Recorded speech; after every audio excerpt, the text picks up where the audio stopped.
We're coming. We're here. We're here. We did it. Another week.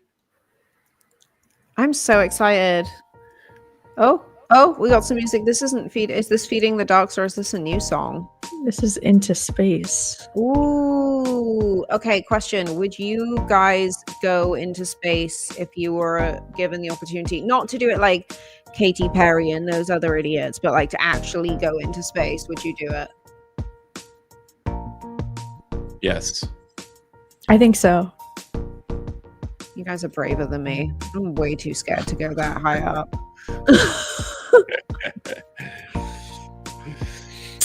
I mean, I question the people that have claimed to have gone to space. So, you know, I'll need proof that it's actually happened. And that's fair. I think that's very fair. I want to I think if I did go up there, I would want to see that. Is it the Black Knight satellite? That thing that we don't know Ooh, what yeah. it is, where it comes from. You seen that? Really Sorry, I'm just over here getting down to this jam. Yeah, I'm vibing. Sammy, know what you're talking about. Do you want me to remove you? Oh, no, I got it. Later. Trying to keep that anonymity.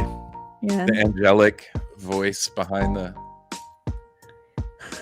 Our mysterious. Mysterious... Is she real? Is she AI? We don't know. Sammy, our producer, everybody. Is she an AI assistant robot? She might be. I know we don't normally do this, but someone in the chat just asked, what are the handbags on top of Pillar 43? Do you know, there's this really sad part of me that, what if it's Occam's razor, Mike? What if it's just Gobekli Tepe was part of, a really intricate shopping mall? It was handbags. It was just handbags. Hey, everyone. Versace. Hello, everyone. It's just Younger Dryas era. Yeah, it's just Younger Dryas swag. Oh, I like that. That's so good. Yeah, I like that a lot. So hey chat, hey everyone. Oh, are you guys getting an echo? How good to be back. I heard that. You heard that echo? Anyone else hear that echo? Yep. People keep coming back. This is amazing. Wow. We keep coming back. It's just your mic. Okay. I don't know if I need to just turn it down.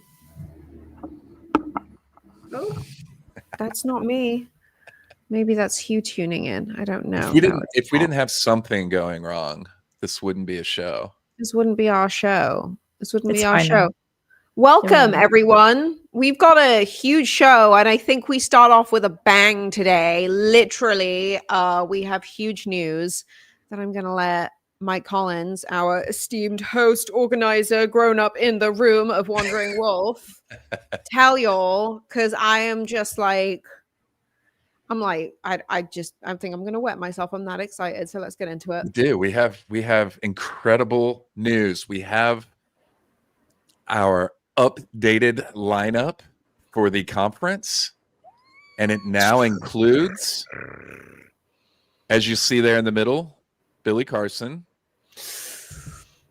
And if you go right above him, the man himself, Randall Carlson, will be joining us in Scottsdale for Quests for Ancient Civilizations. It's going to be such a kick. I didn't know it could get better. I didn't think we could actually make it get better, but we did. I mean, God just keeps delivering. And yeah, we've got Randall Carlson, the absolute GOAT. Let's go. It's Randall and Graham. It's Randall, Graham Hancock. That just we just love that. Unfortunately, Graham, like me, us Brits won't be able to be there, but at least for this one, we'll be at the next ones. And then I actually don't know a whole lot of... Don't count yourself out. We have the live stream, so you can watch it anywhere in the world. That's so true. I mean, I'm going to be watching. I'm not mental. Definitely going to be watching. But Billy Carson as well. This is what I love about this this whole community. It's just it's such a broad spectrum of thinkers and individuals and thought leaders and explorers and experts and just like wonderful, wonderful, wonderful human beings. But there's a lot of disagreement between all the different people, but we just get together and hang out. We're like the old school philosophers. Like we go away and we do our work and we do our like individual things. And then we come back and we discuss and we argue and we debate and we grow. And then we bugger off again and go and do our own individual work. I'm just like, I'm huge. Like, I'm so here for it. And like, I don't know. I think, am I wrong? Did Hugh just enter the chat? Did Hugh just enter Hugh is in the house. Hugh is in the house. You guys are in for a big treat tonight because this is one of my favorite creators and a good buddy of mine. And I'm really looking forward to diving in tonight into some interesting topics. I brought, don't tell Hugh, but I brought my Texas beans here in the background, fully on display. I might ask him about his different opinions on different types of beans, because I hear that's a thing over there in the UK. Is that right? You got mad at me the other day for this is what we do. This is what we do. This is what lives in my house.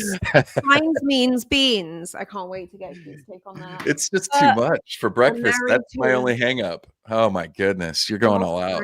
I'm married to a Southern man, so we also have bushes, you know. Are those just always on your mantle? No, I brought them on to wind up Mike and to maybe we should just you guys plan that. Like he was like an esteemed expert in his field. He's like, we talk about beans. So everyone get your tickets for the conference where we're definitely not going to talk about beans the whole time. Also, my cat Beans. Not the whole time. Somewhere. Not the whole time. Couple other announcements. We launched the tour to Japan last week, and it's already almost sold out, y'all. We've sold 30 tickets. Oh my God, Mike, that's amazing. In 1 week. So there's 10 spots left. I may have to expand we may have to see if we can go bigger on this one, because like the response to the tour has been so amazing. But we're doing Japan, a megalithic tour of Japan, with a couple add-ons available in Hiroshima and Tokyo add-ons, pre-trip and post-trip. So that's gonna be a lot of fun.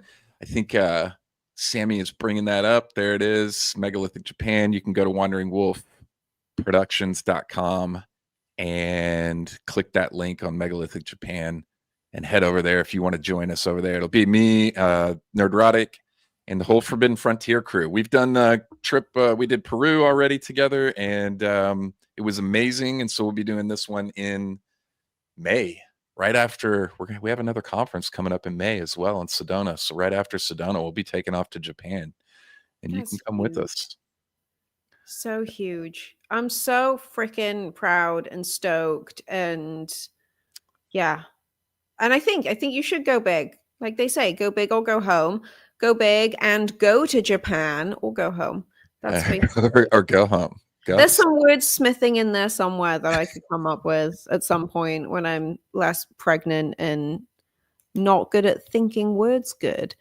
But I think that's amazing. Like, that's one of those trips where, like, if we could, me and John, my husband, would have booked Japan in a flipping heartbeat. We probably would have booked Egypt too, but I think we were a little bit late to the game on that one.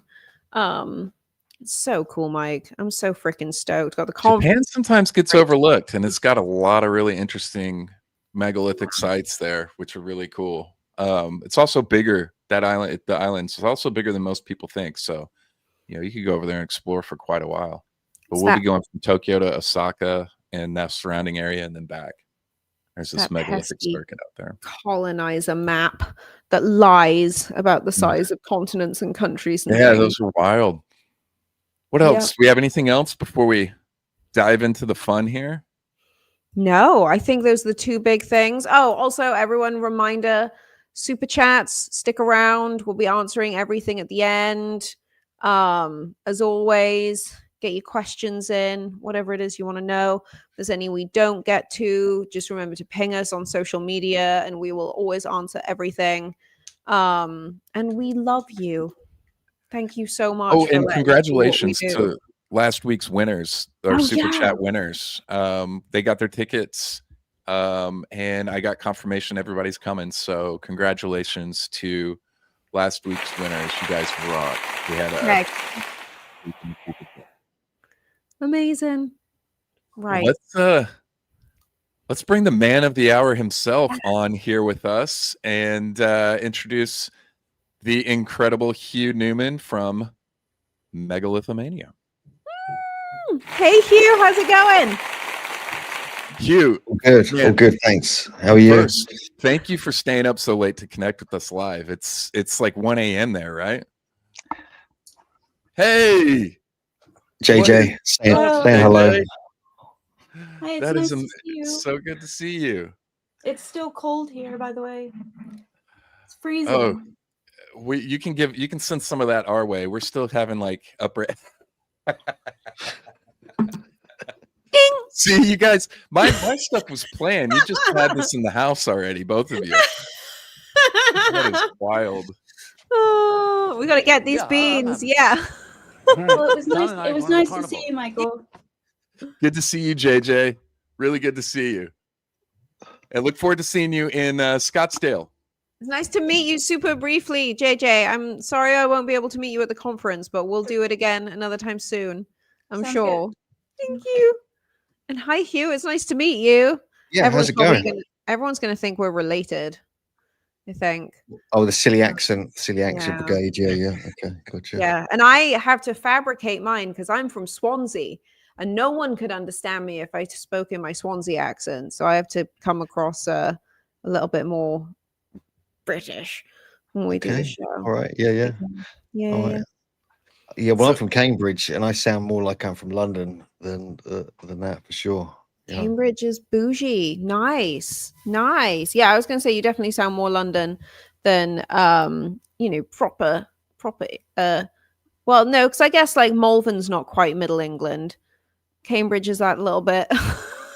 Well, I've lived in Somerset. I've lived in Wiltshire, Cambridge, and London. So I've got this kind of Eastern twang with this Western twang and a bit of London thrown in the middle there, So and I watched Prisoner Cell Block H for 7 years, so now I sound Australian as well. So it's kind of I get accused of that quite a lot, actually. Yeah.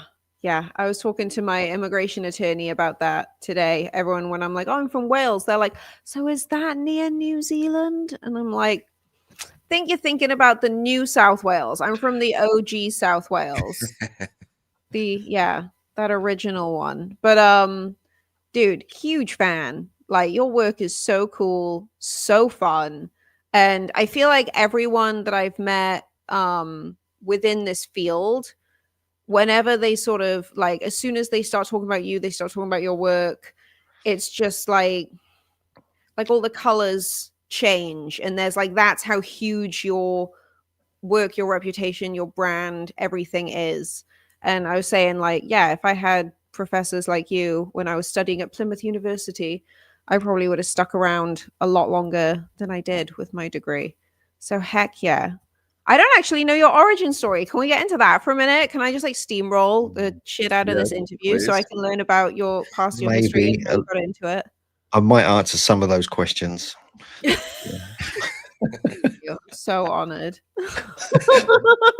Other ones might be skipped. We'll see. Yeah.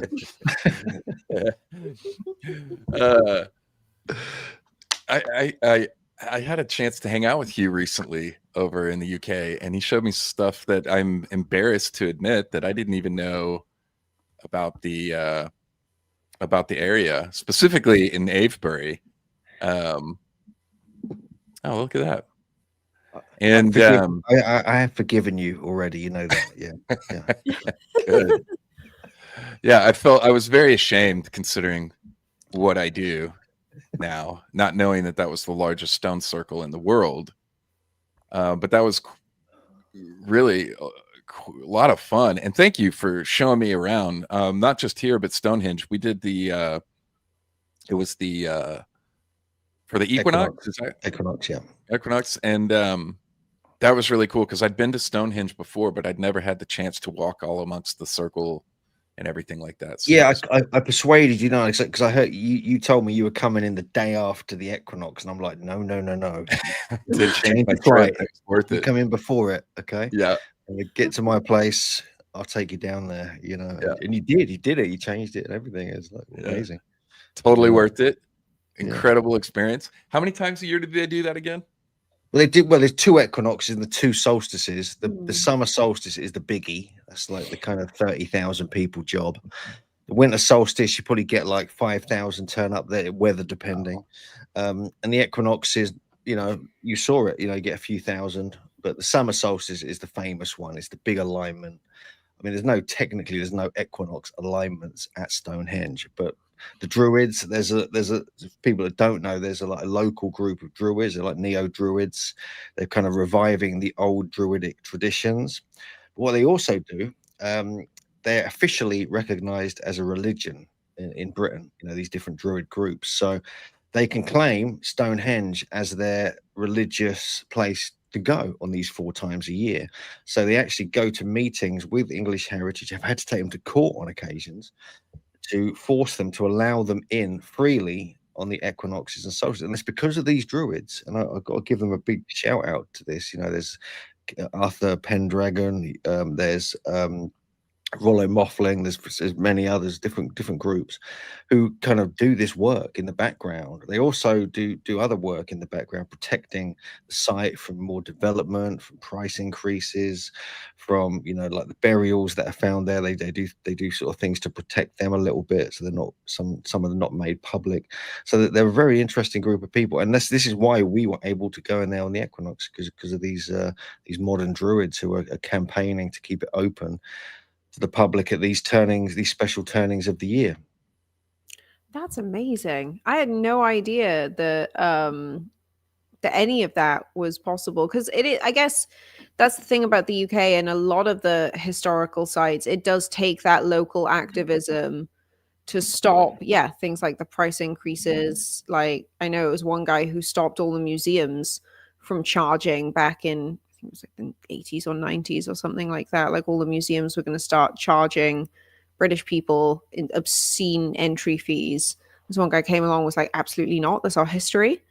That's pretty incredible. And I feel also like an idiot, actually. I didn't realize that there wasn't an alignment firstly at Stonehenge. I didn't realize that. Only on the equinoxes. There are on the solstices. Oh, solstices have 2 major alignments. 3, in fact. There's actually 3.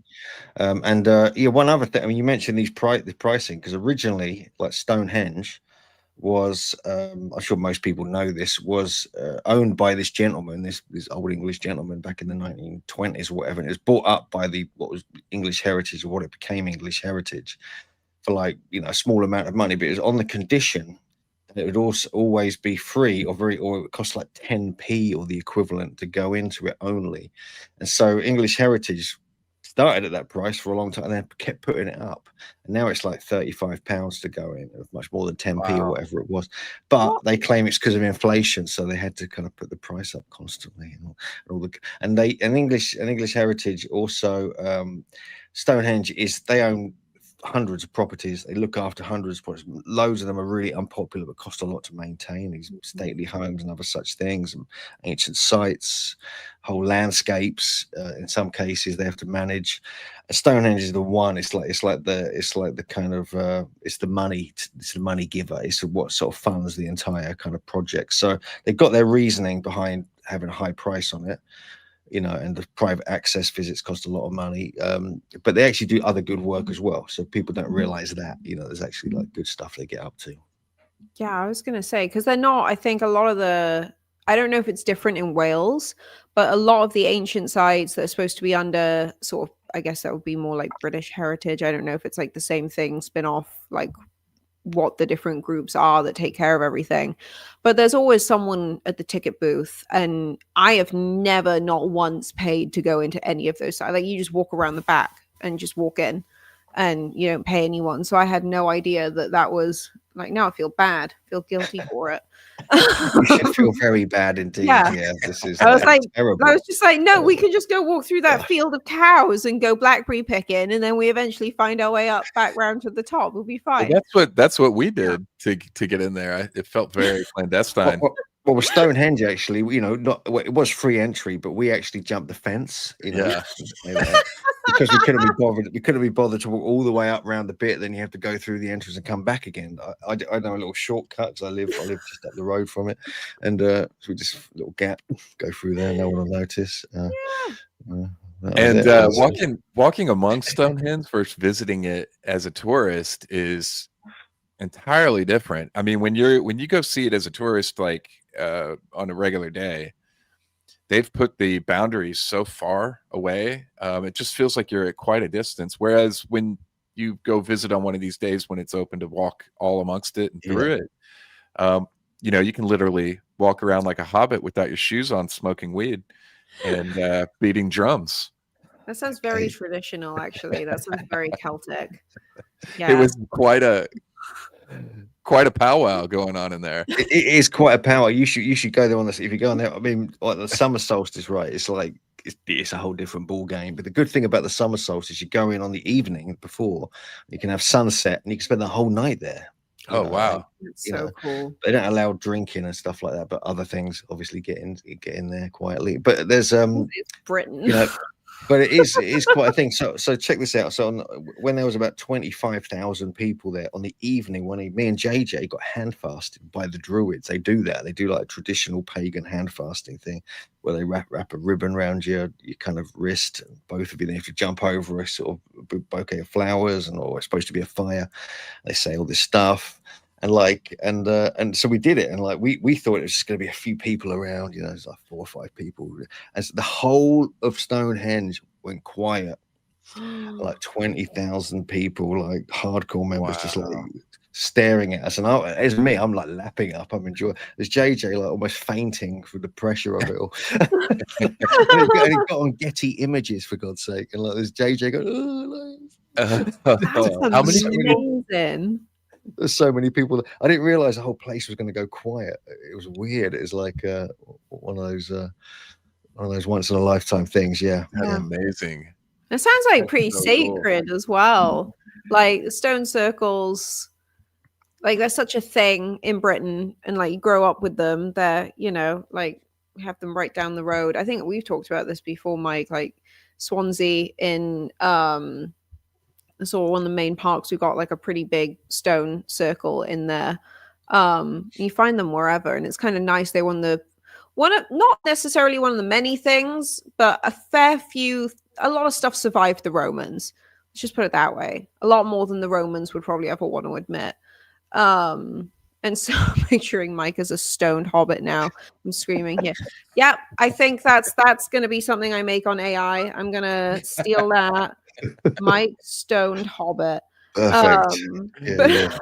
I think it's funny that I had this image of I didn't get a chance to do it. Maybe I should do it quickly, but I was on ChatGPT and I found this image of you in the stones, you know, standing next to a trolley, and I was going to have you kind of hovering up and lightning coming down, like the lightning wolfman, and I had it all in my head, and I just didn't get around to doing it. Maybe I'll do it whilst we're chatting, and then I'll show you. That would be so great. I love it. That was quite an experience. We saw. I can't imagine what that experience was like for you and JJ. We did see a druidic wedding when we were there too. Yeah, there's a few. Yeah, they do a few. They do a few most times. Yeah. Yeah, it was interesting. Interesting experience and lots of interesting people. While we're talking about Stonehenge, I can share. I've got a couple of images here. I could just mention a couple of things about Stonehenge if you want me to. Please do. Yes. Definitely. Please. Share screen. Let's just do that. Okay. Where is it? Okay. That's so freaking cool. This one. Okay. Let's do that. I'll just do that. Then I'll turn it on. Yeah, there you go. That's where it. Oh, is that doing a full screen? What the hell is this? I can see it. It's down here. I don't know, Sammy. Is there a way you can add it to the stage? Oh, where's my keynote going? Hang on a sec. Yeah. Are you wanting to isolate? Anyway, I'm glad you had a good time over here, Michael. Hang on, so that's not working. 1 second. Oh, I had a blast, and then Avebury was amazing. Avebury's, you know, I almost enjoyed Avebury more than Stonehenge, just for the simple fact that it was incredibly peaceful, and you're able to just walk around and sit down and have a good time and just chill. Yeah, Avebury's pretty epic as well. So, well, anyway, this let's just I've got a couple of cool. But this is actually what you can do if you can go inside it, and that's the pathway, so people can see how close you can get. But obviously, it gets a bit more, you know, it gets a bit crowded on the summer solstice, as you can see here. Wow, pretty epic. That's actually a shot I got a couple of years ago. I think it might be this year. I can't remember. And you get the mist and the whole, and down in that direction, you can just about make it. And that's where the avenue goes down. That's the Earthen Avenue, which aligns to the summer solstice sunrise in the distance. So that's what it's all about. This is like, it's like this honoring of the sun and the shadows occurring, and even the heel stone that gets illuminated actually creates a shadow which penetrates into the main stone circle. It's like a kind of some people call it a kind of fertility dance of like this phallic kind of shadow penetrating the feminine opening into Stonehenge and things like that. So, and there's a lot of research. We were talking about it, weren't we? Terence Meaden, people look up his work. He's done some remarkable work on that. And this is actually the bush barrow lozenge. This was found, and this is the work of Simon Banton actually, and he found that this was found in one of the mounds near Stonehenge, just south of the stones, bush barrow, and it marks the 4 different solstice alignments, which is basically, you know, the summer solstice sunrise and sunset, winter solstice sunrise and sunset. It's basically the avenue that goes down the hill is the summer solstice sunrise, but in exactly the opposite direction is the winter solstice sunset. And so this is at this latitude that works. It may not work at other latitudes because of the size and shape of the Earth alters as you go north and south. So I find that really intriguing, that you have this kind of thing going on here. Okay, I'm just got the wrong order of slides here. Let's go back to Stonehenge. I mean, just look at all those people. I'm actually probably in there somewhere. Probably I'm the one running around naked, I think, with the mushrooms in my ears or whatever. And but so it can be pretty epic when you go there during the summer solstice, especially. I imagine that's kind of like it's almost like going to a concert or something. It looks like. Yeah, apart from this, they're all really bad musicians and they're just whacking drums. I know, man. That saxophone player that we got to experience was you get the odd you got the odd sort of weird jazz guy wandering about with a kind of weird outfit on or something, but it's not exactly a concert. You know. But then again, I actually went to a concert at Stonehenge a few weeks ago and I saw Spinal Tap.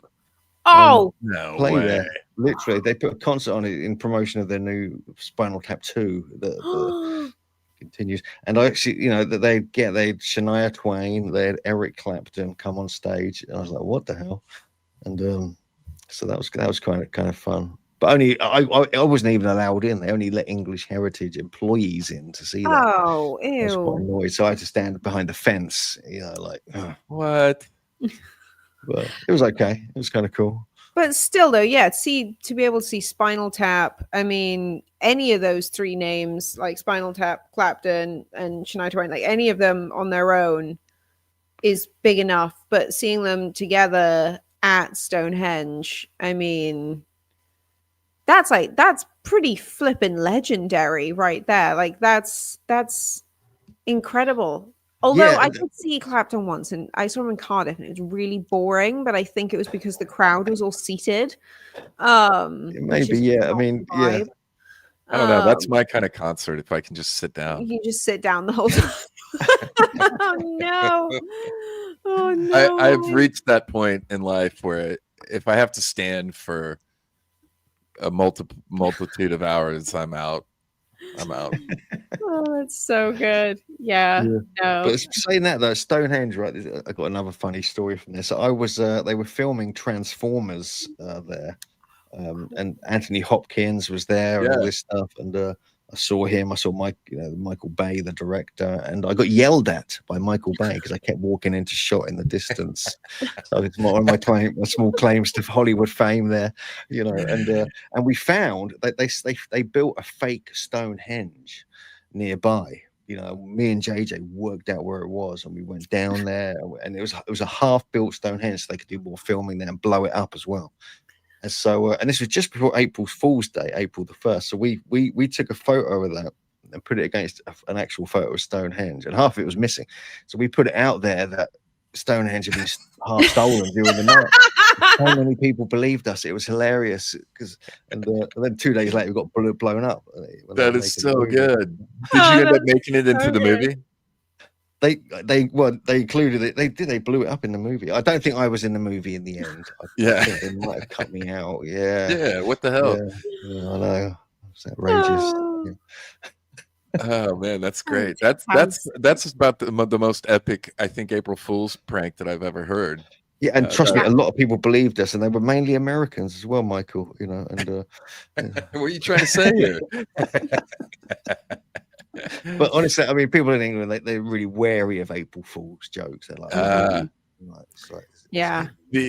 the solstices and the alignment with megalithic sites is a running theme across the world. So this isn't unique to Stonehenge, and you've documented this stuff and really dug into it in a lot of different places. Maybe you could share, because your travels are extensive, Hugh. The places that you go and have been. But yeah, maybe you could share a couple other places of note that have alignments like this.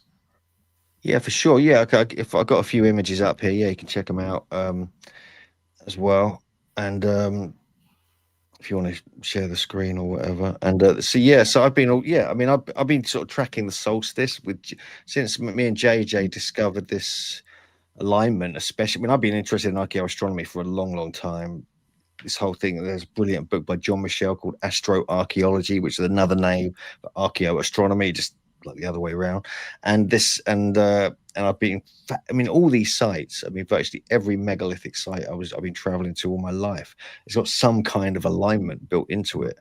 So I'm fully aware. Native American sites, Chaco Canyon, like Serpent Mound, the chambers in New England, they're all kind of aligned as well.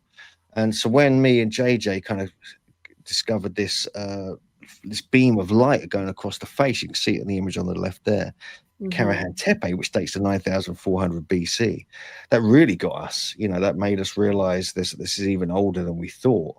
Anyway, back at Stonehenge, my slides are in a weird order here. I've got a few for you. Yeah, back at 30,000 people and the alignment, but also like one of the most famous ones. This is the winter solstice. Like so Stonehenge is the summer solstice. Newgrange, big one.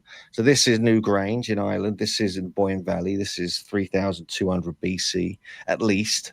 And this is a beautiful winter solstice alignment, much like at Karahan Tepe in a way. And where the light, after about 6 minutes, then this beam of light goes through this light box, like this rectangular box above the door, and it penetrates through about 50 feet and moves across the back of the chamber over a 17-minute period and illuminates certain features at the back of the kind of carvings at the back of the chamber. And so that's pretty epic. You got Chaco Canyon. We mentioned America. This is real quick before you move on to as far as Newgrange. If you haven't been here, it's crazy how precise it is, because when you walk into that tunnel, you have to duck down, and when you look back behind you, none of it looks straight. So it's almost wild when you're in there. You're like, how is that light going from where we entered and hitting the back of this chamber? It's so precise. When you get to the back of the chamber, you're at this upper level. That's right, because you walk up, and it's controlled. So it's like very, like they really control the movement of the light. It's very specific. It's like it almost, so it will only hit a certain area, and it will only work on that time of year. And this is very similar to the Karahan Tepe alignment, where the light actually comes through a very sharp angle. So you got this porthole stone, but the light's actually coming through at a really obscure angle. So it becomes, it's such a tight angle, even though the window's 70 centimeters wide, or a couple of feet wide, it's actually going through a gap like that because it's at an angle, and then it illuminates the head and moves around 45 minutes. It's hard to grasp when you're there, even in person, how that light is making it through that angle and up into that chamber. It's pitch black as well. I mean, when it's pitch black, wild. And you've got the light, even when it's not sunny, just the light of the sun coming through the clouds illuminates it as well. And they've even experimented with Venus here as well, where Venus can be bright enough before sunrise and illuminate the chamber. And we think that was also happening at Karahan Tepe as well. So there's lots of these examples when you start looking, but none of them really reached, we thought anyway, reached the age of Karahan Tepe. But since then, I've done a ton of research. JJ's been working on it, and we found all these other places which are super ancient solstices, which I'm going to get into obviously at the Scottsdale conference in more detail, because that's like just before the winter solstice as well. So it's a good time to kind of tune people up, like places you can go go here, check this out. And there's something really, really quite special about that time of year for the very, very ancient people around the world, not just in one place. Yeah, truly. Why do you, I mean, obviously we have, the changing of the seasons and different stuff like that and all sorts of different reasons, but what do you think is the, kind of the connecting piece in here between civilizations that they all, develop this ability to be so precise with these types of megalithic structures? What is there kind of a common thread that you feel like connects everything in terms of development within cultures and societies? Well, I've got to be honest with you, it's like with the megalithic stuff and the earlier stuff like Karahan Tepe, it's really hard to gauge anything from it. There's no written text, there's no knowledge is being passed down really, vaguely. You get the odd inscription in Egypt with the Karnak temples and others, which are to do with like kings and when they were kind of crowned and things like that. But also they do have winter solstice stuff there as well. And there's no written record in Britain, so we don't know really what it was about. The best source, this is what I've been working on, is the hunter-gatherer anthropological data that's been collected for the last couple of 100 years. And really, we're talking about a lot of Native American groups, but a lot of tribal groups, shamanic groups in the Amazon and Russia and other places. And they all are pretty much obsessed with the solstice as well. And this is what kind of intrigued me, because a lot of them had nothing to do, because most people think these alignments are to do with marking a calendar so you can grow your food at the right time. Right. That's it. That's what it's all about. And it just is not about that, really. I mean, it became that later on, but before agriculture, this was about something quite spiritual, quite profound. This was about, bringing the heavens down to earth and observing, imagine you're in a tribal culture, a hunter-gatherer group. We don't have the resources and the knowledge we get brought up with in this culture. We don't know what the sun is. We don't know what the hell the sky is. We don't even know what the earth is. We only know our small patch. And so you've got to imagine that from that mindset. But they're also as intelligent as we were. They got the same size brain, same capacity. And so they were doing everything they could to understand it, and this, I think it became, once they started getting an understanding of it, they would become, they would clearly see the sun as like a god. I mean, I think that's the fundamental, it's like the kind of, even Christianity is kind of based on the sun, the solar god, mythos, from earlier cultures. And so, so that's clearly got something to do with it. But these anthropological studies, these hunter-gatherer groups, these advanced groups they were looking at, they all had this thing about the solstice, wherever they were in the world, whenever this was. And now we're finding it. So that kind of gives some explanation to Stonehenge and Newgrange, but also gives an explanation to Karahan Tepe, because we know they were hunter-gatherer groups as well. Do we? We do, yeah, for sure. I mean, a lot of people question this, but the fact they were hunter-gatherers And even there's proof of that now. And also before that, we go to the Paleolithic groups as well, much earlier, going back 40,000 years. But from around the time of Gobekli Tepe, all the way back 40,000 years, all of those also studied the appear to have had this obsession with the solstice. Now, there's this I'm going to just get into this briefly because there's a misconception with hunter-gatherers about what that term really means. It's become a thing, and so people think that there's like this advanced civilization. They weren't hunter-gatherers; they were building all these sites, but they were still, whatever you say, they were still hunting and they were still gathering before agriculture got developed. So they're hunter-gatherers, and so so we have to kind of just think about what we mean by that rather than because Gobekli Tepe and all these sites are hugely advanced, very sophisticated. But when you realize the brain capacity is the same as ours, you can understand how they could develop and build into this and the knowledge they were collecting. Because now we know that they were studying the stars from 40,000 plus years ago. They had a legacy of knowledge, being passed down through generations, and it was taught.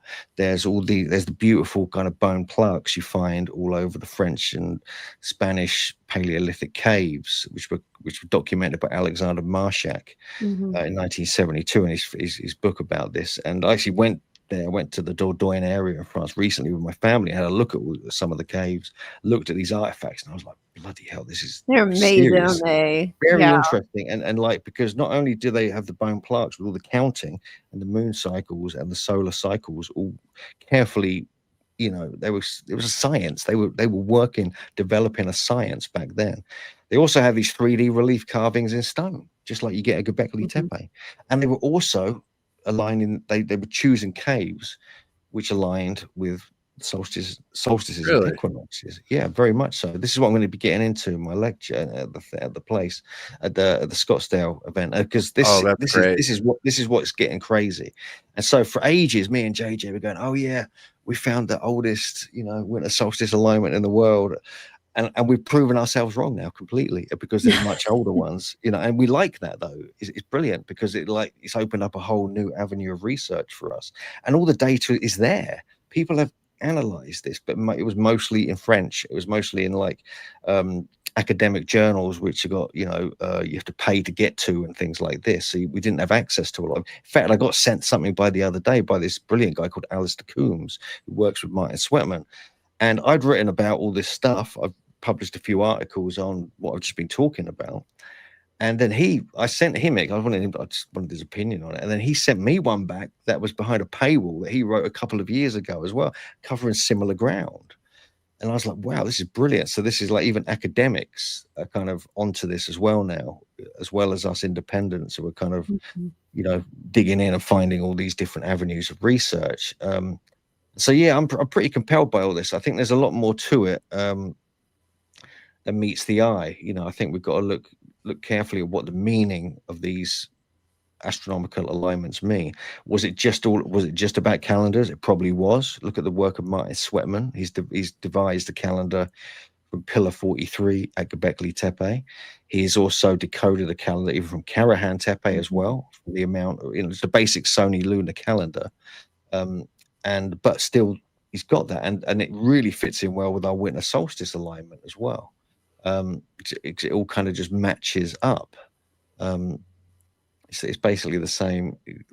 Everything kind of it's starting to correlate together into a kind of clear picture. But yeah, so there's a lot more to it. It's not just about like recording time, recording calendars. There's an initiation aspect to it. There's a rite of passage. There's like the Paleolithic caves, the light would come through Lascaux, for instance, on the summer solstice sunset, and on the winter solstice, other caves. There's 122 caves have this, by the way. It's not just one or two, 122. And it would illuminate certain images, painted images in the cave on the solstice only. Wow. And so that is beautiful. And that's just like what we're seeing at Karahan Tepe with the stone head getting illuminated. It's just like what we see with the shadow of the Hillstone penetrating into Stonehenge and touching the altar stone.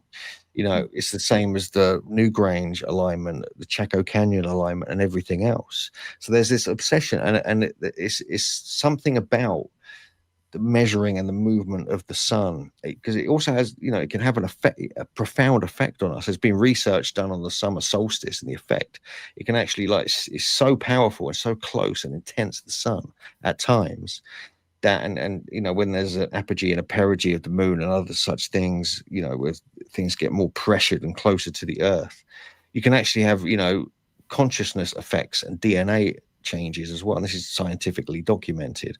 And so these times a year may have been very special to these people for multiple reasons. So yeah, there's a lot more to it than what people realize. Yeah.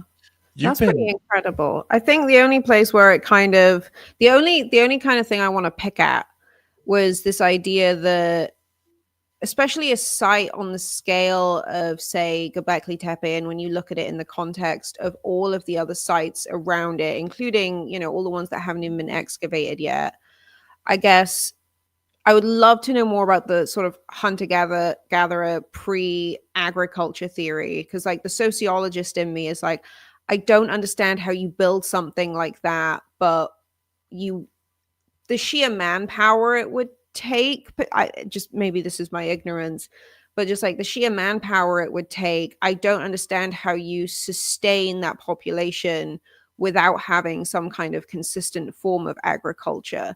I think that's the only thing where I'm like, maybe it wasn't just strictly hunter-gatherer in that sort of like traditional like practice society. Because I agree, like you can be a hunter-gatherer society but not be archaic in that sort of like, sort of caveman bias that most people come up with when they hear hunter-gatherer. But I just think like it just makes, maybe I'm oversimplifying it, like from the sort of Occam's razor perspective, we probably did grow some kind of crop. We probably did form some kind of animal agriculture just to sustain people. Because if you're going out hunting and gathering constantly looking for food, how are you also going to build that at the same time with a population, like the scale of the population you would need to do that? So I don't know. Is there anything kind of to that? Or is there an answer that keeps it on the hunter-gatherer? Am I explaining this correctly? Yeah, I think I know what you mean. Yeah, well, there's different seasons of different animals and things like that. There's different seasons of different plants and food crops and things like that, and fish as well. This is documented even in the Paleolithic caves, where there's actually a salmon with a reclined jaw, which is something that happens during the winter months, and that caves aligned to the winter solstice. And but with Gobekli Tepe and all that, clearly I believe that they were doing big. They weren't necessarily there all year round. They were, when the gazelles would come through in the autumn, there'd be a massive hunt. Hundreds of people getting food. They would dry the meat, they'd have it for months, and then there'd be big celebrations over the winter solstice. There's evidence of feasting levels as well that being found there. There's also evidence of much earlier domestic buildings at Natufian sites in the Levant, which go back 14,500 years. And they were hunting and gathering, but they were also having settlements, and they would move around seasonally to different settlements, following the different animals and plant crops where they would naturally grow. And so there's a whole different mindset to what we realize. They don't necessarily just live there all year round, but although they may have built abodes so they could stay there when they were there, and other people could then use them. And they might, so there's different perspectives, but also like they found evidence of massive food production, like at Gobekli Tepe before agriculture as well. The dating was before agriculture developed, but that developed directly in that region, like within 100 miles at Karakadar Mountain, just north of there, where the first einkorn wheat was ever found. And so that was within 200 years of Gobekli Tepe being built. They started doing that in that area, and this is where the whole agricultural revolution kicked off from. But I think you got hunter-gatherers though still built things. The Tufians were hunter-gatherers. They still built things, quite large things, very large things in some cases, with stone. They built roofs over their structures, although I don't necessarily believe they built big roofs over Gobekli Tepe, or some people claim they did. So there's a lot more to it than people realize, but it's kind of not that interesting to people, so they don't look into that side of stuff. And but this is it. It's true though. I mean, I've waded through loads of academic papers to find all this information, and they're not for the general public. They ain't in the style of Graham Hancock, that's for sure. They're not going to grip you like a thrilling adventure story. I used to ghostwrite those PhD dissertations. You ever want to hack into a paper to get it for free? Let me know. That was my party trick for a long time. There's quite a few I need actually. I need access to. For sure. Email me. I'll get them. But that's so cool. It's so sad though that so much of this data literally does just go to die in academic journals. Hey. Yeah, like I never would have known any of that if it weren't for you. Thank you. That's really cool. Stop it. Don't do that. It's weird. It's weird because your microphone has changed. It's different than it was. It's just this one works. This is but it's not pink. It would be better. No. It works now. Yeah. So, did you guys talk about the features at Gobekli Tepe and Karahan Tepe? So besides the T pillars, like the cup marks. Did you talk about that yet? No, yeah. You can talk it's about it. So late, I know, because I feel like this could be like a 6-hour episode. We don't want to it could go on forever. You're right. So there's some interesting features at all of these sites, every site across the world, and it's called cup marks. It's little dips in the stone. Yeah. At Karahan Tepe and Gobekli Tepe, there is a massive amount of them. Some are big, some are small, some are on top of T pillars, especially at Gobekli Tepe. Now, if we want to think about alignments at different sites and how old they are, we need to think about our traditions, the ones at least that we can research. So did you know that in France, there are Neanderthal burials that have cut marks on them? Where did we get that? But also there are things like boar jaws that are integrated into burials with Neanderthals, as well as even here in England at the ancient sites, boar jaws. So we have to think about, actually, Karahan Tepe is probably not that old for an alignment. I think where we learned this stuff goes way, way back.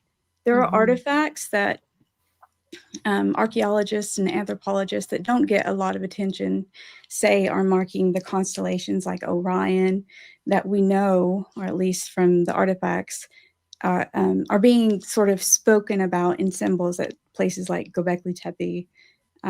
We need to really think about stuff. When you're thinking about hunter-gatherers, you're thinking old, right? Like archaic, but not really archaic. Just they're not, modern thought. Like they were just hunter-gatherers. They were dumb. They weren't. They were brilliant. They had specific ideas. They needed these specific ideas. They studied the stars because they followed migration patterns. They were just absolutely brilliant. And where they learned this, we have to go so far back in time. But if you follow the symbols found all around the world, you follow the ideas at ancient sites. A perfect example is the boar jaws that are buried with Neanderthals, and you find them in the burial sites here in England. You find them in Brittany, you find them in South America.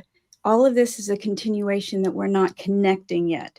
So it's just to me, it's amazing. And I'm probably rattling on. I apologize. No, this is so cool because it's like the international, or I guess like transcontinental factor in it. We're talking about, if we're talking about Neanderthal burials, that's like what, 40,000 years ago? The one I was speaking about was like 70,000 years, 76,000. But in Dordogne, France, actually, in a cave there, I believe it was Dordogne, somewhere, they have so many caves there that have specific artifacts and things they found that are just absolutely brilliant. But Neanderthals built stone circles inside like caves. They did this. They took stalagmites, and built stone circles inside the caves. And we know this. This is proven. Why did they do that? What were they doing? Why do we now, look to like Stonehenge, a stone circle? To us, it's old, but actually it's probably quite young.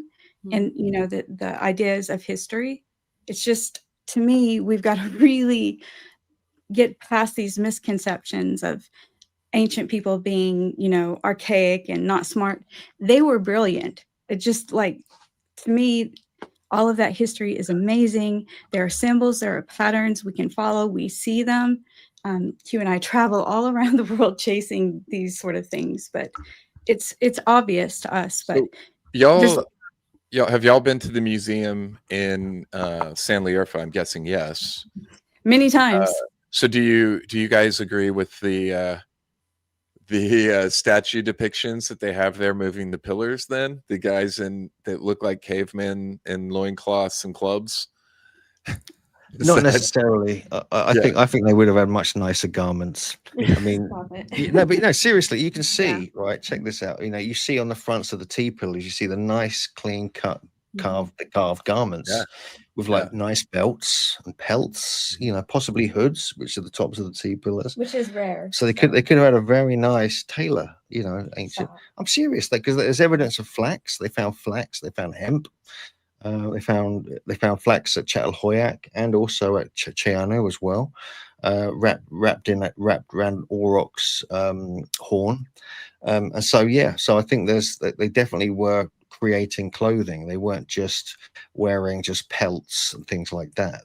Or kind of furs. I think there was a different level, and I think there was you look, if they can create and carve and possibly paint Göbekli Tepe, then they can certainly create a garment, and with a V-neck, a double V-neck in some cases, which you see inscribed on some of the statues as well. It's like an insignia. That double, that chevron, you find it in Egypt as well on some of their older artifacts.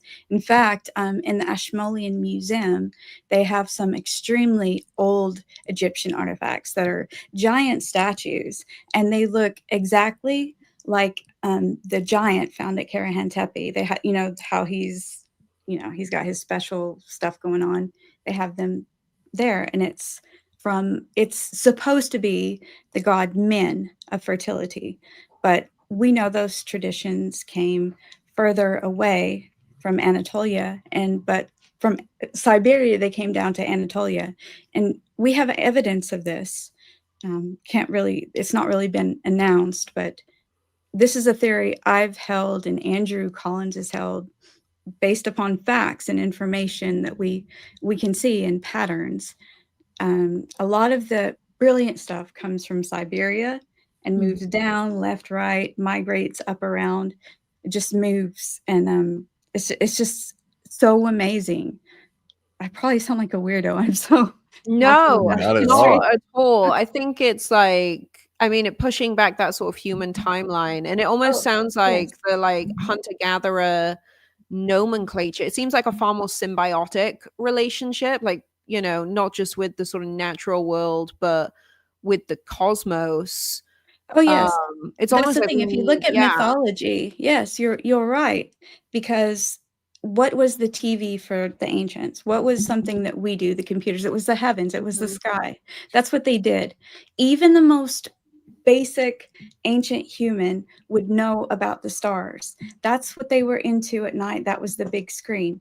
So any alignments, that like for Karahan Tepe, we know this, that they're going to do that. That's what they were into, just like kids today in video games. The sky was that. So I have no surprise about Karahan Tepe having a solstice alignment. It was beautiful when we discovered it. It was amazing.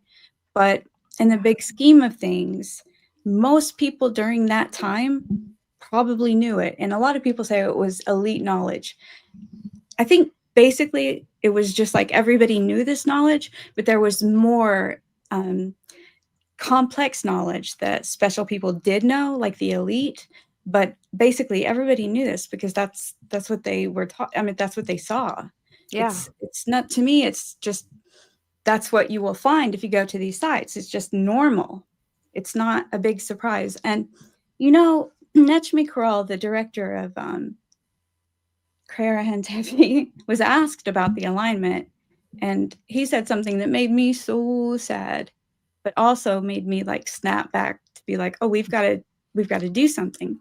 Somebody asked him about the alignment that Hugh and I discovered, and he said, we are archaeologists. We look to the ground, not the stars. And I was just like, oh, That's sad. okay. That's really sad because But it's not unusual without looking up. Yeah, it's not unusual. It takes so much time to actually get that recognized. I mean, this has happened with Newgrange, which is another site dear to my heart. For anything that has to do with the stars and history and archaeology, archaeoastronomy, is so hard to get it recognized. And I don't understand why, but to me, it's basic. It's like pre-K. That's what they're going to know. I don't understand. It's because today we don't look to the stars and understand them. We know a few constellations. We know the zodiac. We can't point them out. Back in time, they knew that. That was like their 1, 2, 3 ABC. It's just beyond me, the thinking sometimes. I'm friends with the director of Gobekli Tepe, Lee Claire. Hugh, I don't know. No comment. I know it's one of those like very contentious online situations. I think all of us are just kind of like dig, LiDAR. I will say this. I think Lee Claire catches a lot of flack that he doesn't deserve. He says things publicly that's expected, but in private he's different. And so is Zahi Hawass. He says things in public, but in private. I think I made that point the other day that I feel like Lee Claire is in a pretty tough spot where he's being forced to put into, not that I think that his opinion, I agree with his opinions or anything. I'm not trying to say any of that, right? And some of his pushback, I think, on some things have been very concerning. But I do think that the guy is in a tight spot in the sense that I think he's being made to be the mouthpiece for the corporation that's running and managing the site, the Doges Group. And so I think he's been put in this position to have to push back, and it being part of his job to push back and protect the interest of the group that's managing the site and has invested something like 15 million, I think, into the site to manage it for the contract they have for the next 20 years. Yeah, well, I mean, there is one good thing they're doing. I mean, I want to just, maybe I should mention this. Maybe people don't know, but they've actually, when I was there, I was there with JJ recently in the group. On a group, there was they were doing all this reconstruction. They were relaying the paths, and I know Jimmy's been on the case because the paths are going over archaeology and things like that. But what it is actually doing is that the paths are now going around. We haven't even been there because this is after we left. So the paths are now going around to the other excavation area where the other roof is. And you can actually now go and see that fairly close up. Can you? Come around to the trees, and then actually definitely going to be doing some excavation in that huge flat area, according to Neshmi Karal, who announced it in the media. It's all in Turkish, but I translate everything. And so that's happening. They're going to do more reconstructions as well. And actually, at the end of the day, that reconstruction wasn't as bad as I thought.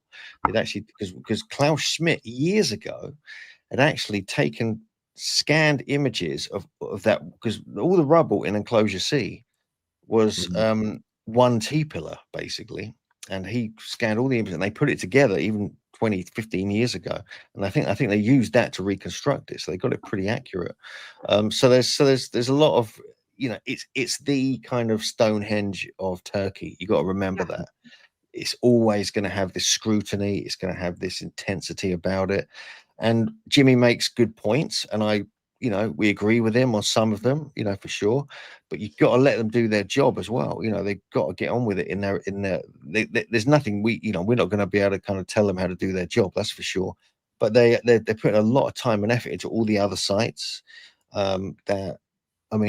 How would we would never even see any of these if it wasn't for these guys, you know what I mean? So this is like, we've got to be grateful, in some respects, but also we've got to they need to be scrutinized, they need to be questioned, because one of the things that bugs me is the interpretation is always off, in my opinion. It's always based upon their, an archaeologist's mindset rather than an interdisciplinary mindset of multiple different, experts giving their views, which I think needs to be addressed.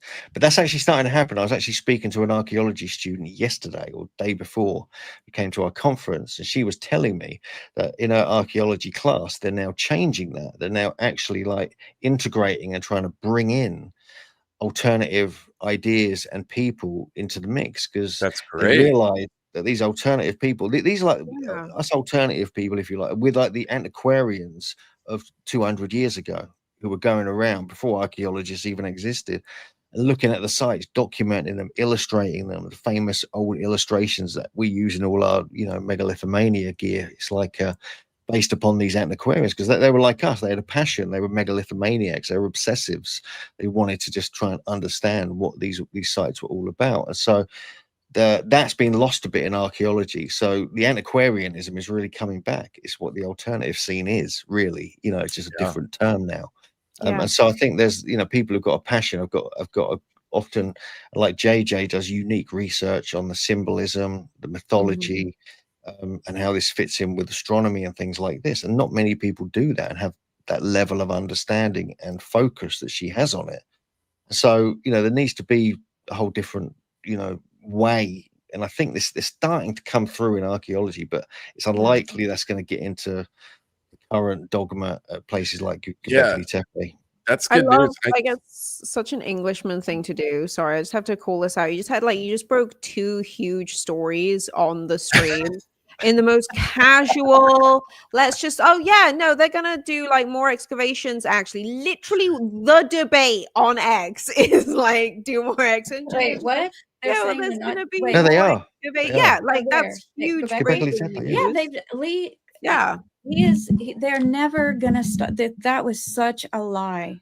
Like, I can't stand. No. They did stop for a while. They did stop for a long while. Stop, but they've never stopped excavating. No, they didn't. They stopped to do a few things, but Lee. I mean, I don't want to bring.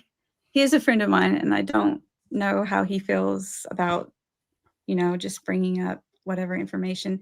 But they're not going to stop excavating. They're just as curious as you are, as Michael, you are, as I am. I mean, they're humans like you and me. They want to know, right? But maybe, you know, of course. No, they're just, trust me, they're just as curious as you and me.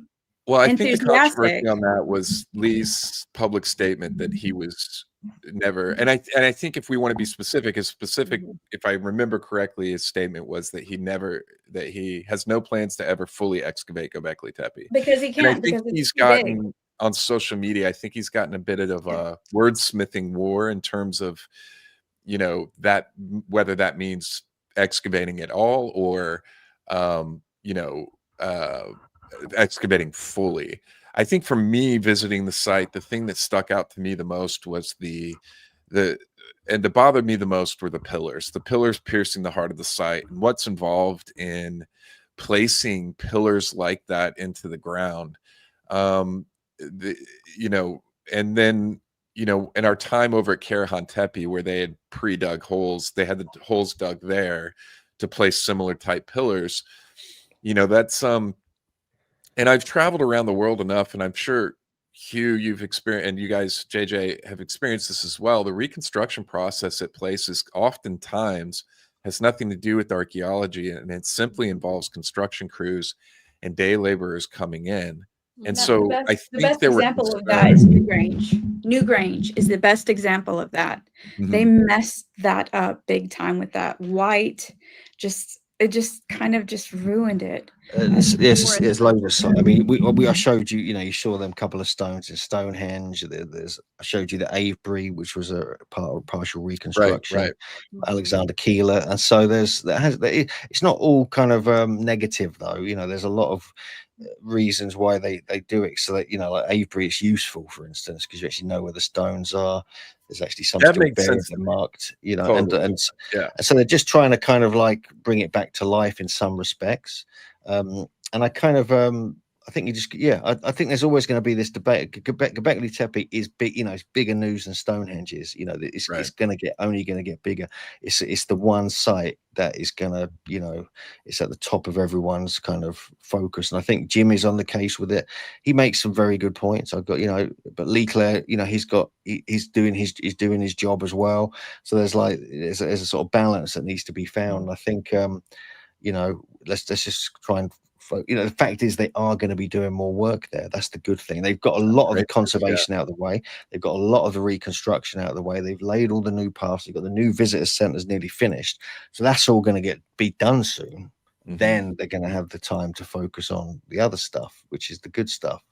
But fortunately, we've got to look at the other sites. There's 11 other sites. They've just started excavating a Yanlahoyak, literally 3 weeks ago. What? There's another site called Yogan Birch. They're going to start on next year or late this year. Yanlahoyak, they built a fence around it. They had a big opening ceremony. The Japanese princess came in to open it because there's a Japanese team working on it who worked on another site in the area 20 years ago.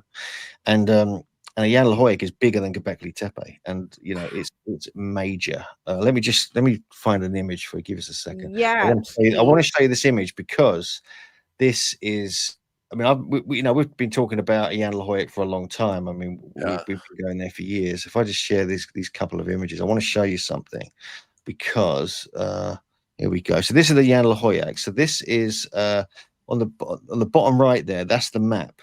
So it means basically grief. Yanlahoyak means giant that eats, which is an unusual name. There's 6 areas there, and these are huge areas, and. We met the mayor of the village, and he showed us all these artifacts. There's loads of cut marks everywhere. Then JJ and I went driving through it, and just out the window, she said, "Stop! Look at that! What the hell is that?" There's a T-pillar on the ground there, and this is what's rotating in the view here. And we found a T-pillar, and this is a broken T-pillar on the ground in the field. Yeah. And this is even though there've been articles written about Yanlahoyak by Bahatin Selik 15 years ago, he claimed there was no T-pillars ever be found there. So we discovered the first damn T-pillar there, which is basically this. Just writing yourselves into this was back in 2022, I think May 2022, and it's just there on the ground, and we've been going back there every year since, still there. Same place, hasn't been moved, and so thankfully it's not been stolen by anyone, but it's a bit knackered, but it's a T-shaped pillar just on the ground. That's incredible. That's amazing. I actually, when we went there too, we spotted that, but I kind of wanted to go a bit deeper. So I did go on property because I was curious, because we were seeing those big pots, stone pots, the big grinding bowls, and so I thought, okay, I'm just going to go and explore a bit, and Hugh is going to be in the car and he can honk if trouble arises. So I go up there, and in a lot of these places, they're sacred, and the people that live there know that. So there was a cemetery, a modern cemetery, but it was still old. They used to make some of the graves parts of ancient porthole stones. They were using pieces that were just probably more than 10,000, 11,000 years old as part of the graves, because they were there. They were there on the topsoil. And it was just amazing. I did get chased away, though. But did you? But yes. Yeah, but it was worth it, though. Yeah, I mean, That's very Indiana Jones. I love it. That's how they knew about the site. It was actually this sort of relatively modern grave where they found this porthole. Yeah, this was reported by Bahatin Selik in 1997 when he did a survey of the area, but we'd never seen it in person until JJ kind of discovered the spot where it was. And so again, this is going to be a bit like Saybirch. This is going to be like a whole village is going to have to be partly dug up. Yeah, and so this is and it's quite a big kind of hilly area, and it's about 2.5 miles from Saybirch, just over in that area, kind of east west rather of Llanlurfa and Gobekli Tepe. So yeah, I mean, I'm just delighted that they're actually going to be excavated there, because we've been wondering, because it was on the list to be excavated for like 4 years, but nothing's happened. But yeah, so that's happening. I mean, certainly you've got Harbet Zuvan Tepesi, you've got Sefer Tepe, You've got Kurt Tepe, they've not started on yet. It's Tasley Tepe, they haven't started on yet. But there's Saybirch, there's Chakmak Tepe, there's Mendik Tepe, they're all working on. And a few others, Mendik, and a few others in the area they're starting to get their teeth into. They're also working on a site called Cheyanuk Tepesi, which is north. This is like near Diyarbakir. We went up there a couple of times. Went there this year, managed to get access. Big story came out this year at Cheyanuk because they discovered a red ochre floor, a painted floor, and this dates back to about 8,500 BC, 8,000 BC. It's a bit younger than the main Tepela sites. No T pillars, but they do have megaliths there, amongst other things. And so there's a lot going on. I mean, this whole part of the world is really, really getting. There's a lot is going to be coming out in the next few years. It's going to constantly hit the headlines, and we know one of the things that's really annoying. We know about a really cool statue that was found and seen pictures of it and video of it that they haven't published yet from Saybirch. We can't believe it, and we can't show it even though we've got it, and like, so there's stuff that we know about that we're not allowed to say anything about. Why aren't you allowed to say anything about it? You're a protected source. We won't tell anyone. Well, we have an agreement with the family there, and but we go ahead, pull a picture up here live on live stream. We'll take a look at it. News. Breaking news. No, but it should be. I mean, I thought it'd be out by now, but there's also rumors of other things that have been found at Karahan Tepe they haven't published yet. Are going to be big news, more statues, more things, so there's like, so we keep hearing things on the grapevine, seeing the odd clip or picture, and we're like, what the hell? And then don't hear about it for months. And this has happened before where we've had to keep quiet about it. And like, because we got, we're very friendly with all the families. They show us things, but we promise not to announce things until they do.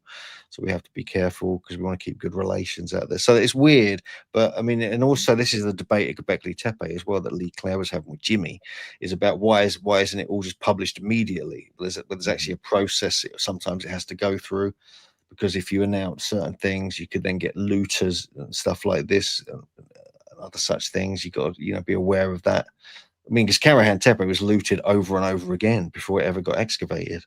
Luckily, they didn't get very deep into the ground, compared to where they got to now. So not much was really taken. Although some T pillars did actually get stolen. There was one with a serpent on it that got stolen. Really? Yeah. Yeah. We have contacts with like people in Istanbul University that kind of give us little clues, trying to help because they understand. They're curious, and it sometimes leads us to discoveries. Actually, like they'll be like, oh well, this is going to happen, and then this happening along with a whole bunch of other coincidences lead us to discover some amazing things, and it's quite weird. But so we have all these different experiences, and it is exciting. It is, because the stuff that happens to us is like a movie that most people don't know that we experience at these sites. We get followed by people come to our hotels and ask us, not us, the hotel reception, ask about us, and it's just like, that's weird, That's crazy. Yeah, like that's kind of scary. I don't know. It does happen. But you get it in other places as well. That happens in Egypt if you go too far into stuff. Apparently, I know some people there who get a similar kind of hassle. But we're fine. We kind of we don't do anything illegal, really. We just kind of focus on. We might accidentally wander onto a site we're not supposed to, but we won't touch anything. We won't take anything. I never take even a flint or a blade. Nothing. I won't take anything just in case. Nothing but plus it might be haunted or be a magical amulet, which that's a real thing you hear everywhere you go, right? That's why I've never taken anything anywhere. Well, first of all, for the reason that it just feels morally wrong, but also there's that juju vibe of taking something with you and removing it. The world is actually still quite wild. I mean, people don't realize this. There are remote places. So Hugh and maybe Michael knows, maybe we told you, I don't know. Like, we went to Mexico, and we went to a very dangerous place. Was it Aquiacan? That people like every other day were getting killed. But we were interested in Olmec artifacts. So we were going to places, trying to find places like Laguna de los Ceres. And these are villages that are like just Wild West. So we found an Olmec artifact, a big one that isn't registered anywhere. Like we just saw it just driving around in the middle of, just like getting out looking. It was in a kid's schoolyard playground. What? No joke. No, but it was a village. Like it was village. It was jungle. It was literal jungle. Just next door, the jungle. Yeah. So we were looking at it. That's insane. And I was videoing it, and I was just like, "Oh my god!" And he was like, "Whoa!" And then next thing we know, there's a shirtless guy, running at us with a machete. Really? Yes, like literally, like you look up and you're just like, "Oh." And Hugh jumped in the car, and I was filming to the last moment that I could. And he just like, I heard, he backed up. I jumped in. We left. It really was like a movie. But yeah, it's cool. I've yet to be chased anywhere with a machete. On like the History Channel or something, because like, I mean, the stuff that you're finding in real time belongs in history books, and you like, deserve that sort of legacy credit for it. But I feel like God keeps putting you in positions to like keep forwarding the science, but do it in like the wackiest way possible, where you can't help but just want to be there and like tag along and watch somehow.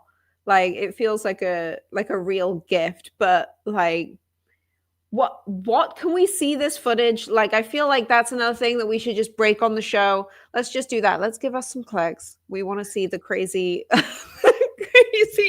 artifact that nearly gets you killed. Why do people come on our show and tell us about all the ways that they nearly get themselves killed in these foreign countries? It's nearly always Mexico. Mexico's I've traveled all over the world, and the only place I've ever been robbed is in Mexico.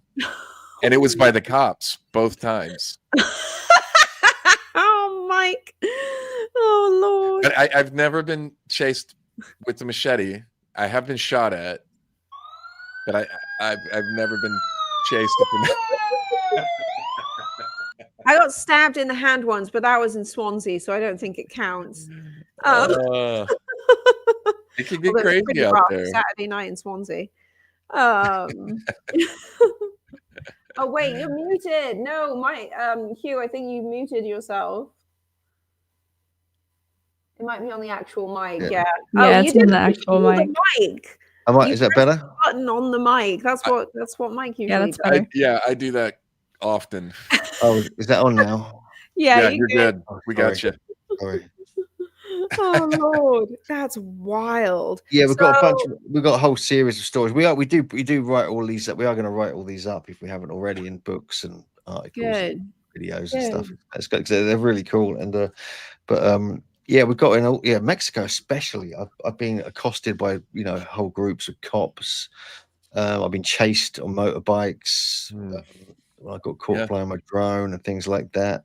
I had to flee into a kind of Amish village, and hide out there so I wouldn't get caught.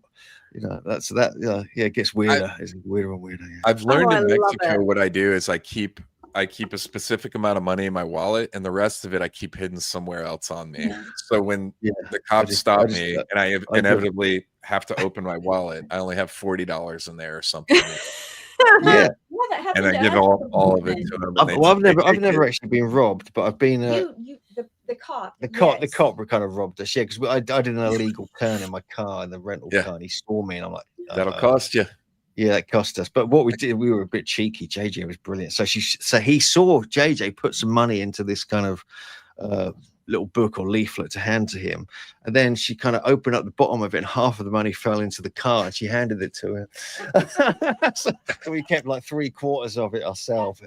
He thought he got $100. He got like 20. We drove off, and that was the end of it. Oh, that's the weird part about that was he had the book ready. Yeah. It was his book. Yeah. Because that's right. Yeah. I was gonna pass him the money, and he was like, no. And he put a book in the car. He was like, here. He was prepared for that situation, which is fucking wild. I guess it's smart, but damn. That was crazy. That is crazy. That's so wild. Yeah, you got to write all of these down and just do like a whole series on them because I don't know. It's like the side of travel and that kind of like proper ancient exploration that probably doesn't get talked about enough. And those are like some of the most fun stories. Like, no offense to the trauma. I'm sure it was very stressful at the time, but still, like, what a story. Like, that's wild. Yeah, it makes it more interesting. I mean, you know, we're kind of travelers. We kind of like doing things like that. But we, you know, it's amazing where you can go and find trouble. It's quite easy, apparently. Yeah. You know. But I think you also raised like kind of an interesting point earlier that I don't want to wash over this sort of, you know, holding back on the announcements surrounding these ancient sites because, you know, well, even in Britain, well, they cut down that beautiful tree. I can't remember what the Kevin Costner film or whatever. Was it Kevin Costner film? That tree up in Scotland. Waterworld? So yeah, I'm talking about Waterworld. You're talking about Robin Hood. But no, people like they will go in and they will, whether it's ignorance, evil, whatever it is, they, you know, they're looking for money. They'll act like the archaeologists of old and who are just glorified looters, and destroy these places before the rest of us actually get any kind of access to see them. So I think that is a big part of the conversation that gets ignored a lot. So I'm glad you brought it up. You got to preserve this. I mean, there's stuff. There's actually stuff happening right near me in Amesbury, near Stonehenge in the Blickmead landscape. We actually had David Jacks, an archaeologist, speak at a conference a few days ago. Stuff here is 10,000 years old, and they discovered this news. So I went to the dig when it was happening, and they found some remarkable things there, and it's a whole kind of story. And they have to keep it quiet. They have to have cameras up. They have to have the police watching it because there's people going to come and try and take stuff. And so this is like, you know, quite a serious thing because this is like, you know, it could easily just could get taken and go into private collections. You're never going to see it again. So you know, there has to be an element of kind of. I mean, there was a famous story from Gobekli Tepe when Klaus Schmidt was running it, where they dug up a statue and some looters came in and stole this statue. And it got to a point that so Klaus was, I think he was so embarrassed by it, he researched it, got into it, got this whole thing, got people looking for it, and they found it on the black market, and they had to buy it back for thousands of pounds, thousands of dollars, and then get it back eventually a couple of years later. So this is like, does happen, you know, and this was like, I think they tried to keep it as quiet as they possibly could, but it eventually got out, that story. And that's the explanation now, today, why if you go to Turkey and you go to ancient sites, it's intermixed with the military. So the archaeology is part military. As soon as it's an archaeological site, it is a military site, which is why Hugh flying a drone over. Never mind. I mean, allegedly. Yeah. Things happen. Allegedly, but that, you know, there's things like that actually. Like when I got accused of that actually enabled us to because that night I got a call from the landowner at Karahan Tepe saying, "Oh, you can't come tomorrow. Now all the officials are coming. You're going to get in trouble. You might, you know, it's that and the other." And they said, "What?" I said, "What time are they coming?" They said, "Oh, the morning." I said, "We'll come early morning. How about that?" So we got up really early, got there for sunrise, and that's when we discovered this winter solstice alignment. But by getting in trouble the night before, and like and actually like being, you know, told we can't go there because and the officials did turn up eventually, but we'd gone by then. And so you know, so that's how, you know, so we actually made one of our favorite discovery that we've ever made, really.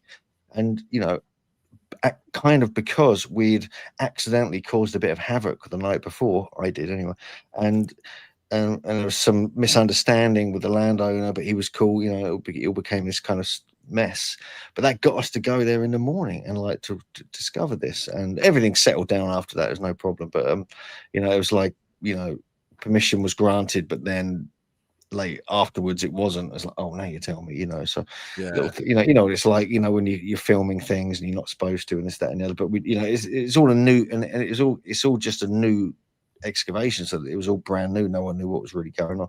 But man, that so strange occurrences like that appear negative actually turn into extremely positive ones. And so I think you got to look at it. Things happen for a reason. Yeah, everything happens for a reason. Yeah, so the reason we were even there is because my friend at Istanbul University was like, they are involved in, intimate knowledge of the site, said, you've got to come because they're going to cover it up. And I don't think Hugh really, it was raining when we got there. It was just awful weather. And Hugh was like, I was just like, look, we've got to do this. We have to do it. And it turned out to be amazing. Yeah. So basically, we were planning on, we were going to, it's kind of weird. We were supposed to go there. We were going to go there in November. We were going to go there in December, January. I said, why don't we go in January? And then she kept getting these messages from this guy in Istanbul University saying, no, you've got to come in December before they close the site down. Mm-hmm. And the day we went there on the winter solstice was the day they closed the site down for the winter. So we got there just before they closed it down and made the discovery. And so it's weird how things happen. And if we hadn't heard from this guy, we would have been going there in January, and it would never probably got discovered, Yeah. And so, you get these weird little kind of, things. And I think that happened, in life, with other aspects of life as well. You got to follow the synchronicities. Yeah, it's like God's timing on everything. Like he's never wrong with it. It might be annoying as shit, but you just have to go with it because all the best stuff is going to come out of it. And like that's, it's not just the discovery that they had, that sort of like obviously the relationship with the cosmos, I think.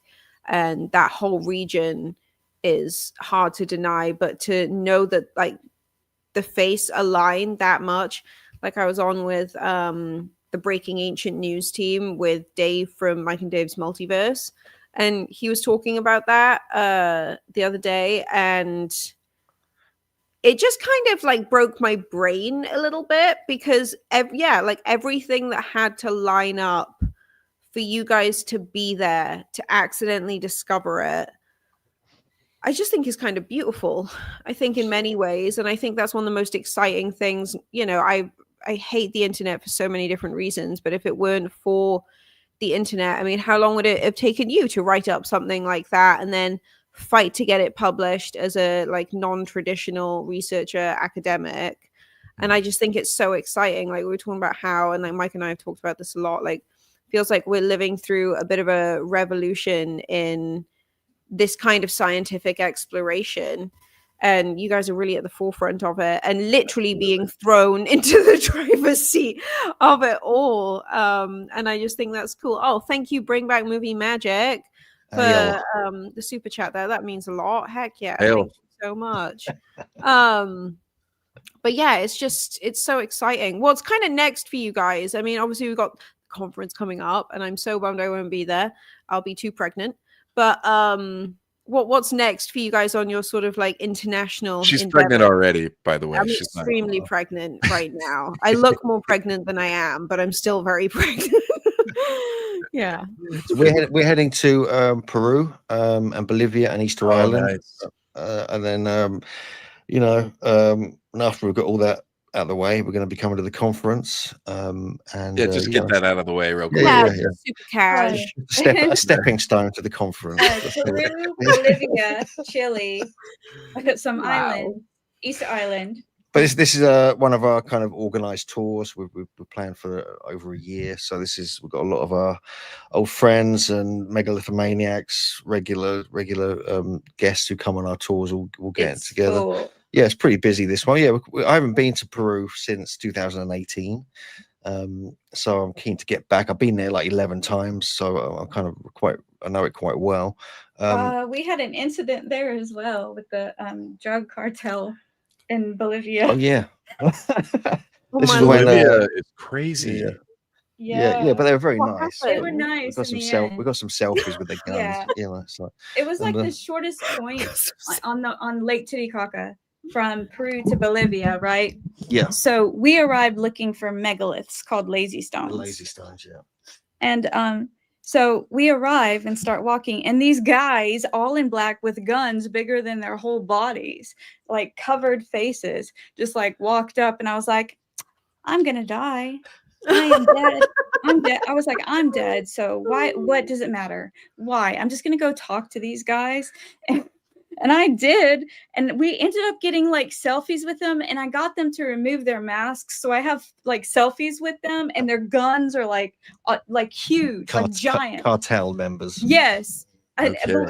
They're just hanging out. Like, what are they there for? Well, no, there's a drug smuggling thing across Lake Oh, it's a Titicaca. Parts of route. Lake Titicaca. So what we were doing, which is what we're going to hopefully have a look at again when we get over there, is from a kind of mountain called Cerro Capia. This is like the kind of where the andesite comes from.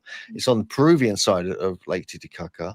And this is where the stones, most of the andesite, if not all of it, comes from for Tiwanaku and Pumapunku. And so you have to get across the water. Then there's a trail that goes 50 miles to Tiwanaku. So we tracked that whole trail back in 2018 with a car. We went stopping at places, getting out, exploring. We found probably 20 what are called lazy stones or tired stones, these giant megaliths that have been dropped on the way there, all made of andesite, some carved, some with nubs, and just left there, like thousands of years ago. And so we did a whole thing on it, and then I haven't actually ever published on it yet, but yeah, but we found a whole load of them. We took all the GPS coordinates, we know where they all are, and this is what you get around Ollantaytambo as well. You get these giant blocks between the quarry mountain and the mountain the site's on, and people say that they came down, they got tired and they fell, or the the guy who was doing the kind of levitating got distracted and it fell or whatever. But yeah, so it's the same kind of lazy stone phenomena, but you get it also at Tiwanaku as well. A lot of people don't realize that there's a whole trail of them all the way from Lake Titicaca and Cerro Capia, which is the kind of mountain the andesite comes from, which is very close to another site called Kenawani, which has got these giant Inca steps carved out, which we're going to look at while we're there as well. And that's on the route then to Amaramuru and Puno. There's a site in Bolivia called Chiripa, right? Called Chiripa. Have you heard of this site? Chiripa? Is that how we pronounce it? Yeah. Have you heard of that? No. The site? Oh my God. It's got a sunken like chamber with megaliths, but there's a museum there. We went there. It was dead. Nobody was there. The museum was closed. We had to wait. We wanted the keys to get in. We had to wait for this villager lady to walk like a mile to bring us a key to get in. There was no electricity, but they had skulls that looked like aliens like I've never seen in my life. If you think the ones that you see, like the elongated, the ones here look like insects. And I just was like, what? That's freaky. I've never in my life. Did you get photos of those? Video? Yeah. I mean, all the stuff we're talking about, we do have stuff. I haven't got anything prepared here, but Chiripa is older than Tiwanaku officially. It goes to a few hundred years before the official dates of Tiwanaku, so it's only Bronze Age or 1800, 1500 BC. It's not super ancient, although there's debates about that. Obviously, the sites there could be much older. But one of the other things that's happening in Peru, and we're going to hopefully get some kind of look at it, is the tunnels. Our guys in Peru have reached out to the archaeologists. They're going to show us something, hopefully, maybe not full tunnel exploration or anything like that. But also there was another team there who I'm friends with as well. My friend Kevin Esslinger, he's involved, and a guy called Alexi, he's an archaeologist. They were working on the digging below the Sacsayhuaman stones on the walls and trying to get new dating, like luminescence dating. So we're still waiting for the results of that as well. So there's quite a lot going on there as well at the moment, to be honest with you. So and also I want to mention, when we were at Tiwanaku in 2018, and we're going to check this out, I think I discovered a forgotten buried Viracocha statue in this field near Tiwanaku. I uncovered it, turned it over, and I was like, bloody hell. I made a big deal out of it. No one's really that interested, but I want to see if it's still there.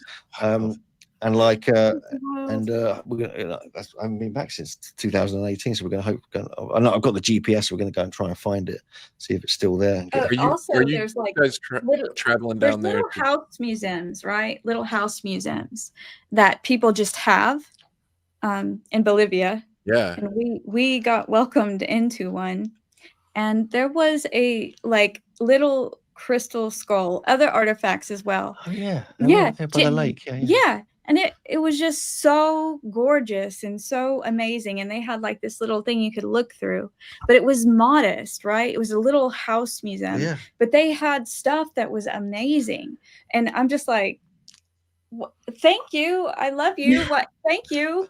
And you know, it's just that stuff is going to be normal because Bolivia isn't like when you go to other big places like Egypt has all of that. You wander into places that, and you actually do see things that other people have never seen, never documented. And the people that have it don't understand really what they understand. It's amazing. But to us and like sort of the world we're in, it is mind blowing, but it's something they see every day. So, you know, so you can still discover amazing things there. And that's one of the reasons I'm so excited to go back and just like go and find and see and measure. And it's just, I'm so happy. If I advise everybody to take like little walks, little explorations, just go to these places. More times than not, the people are friendly and they want to show you. They have artifacts, bukus of them. Apart from the guy with the machete, of course. Well, he was nice. He was like, he got photos with me. I got photos with him. Well, the guy with the machete.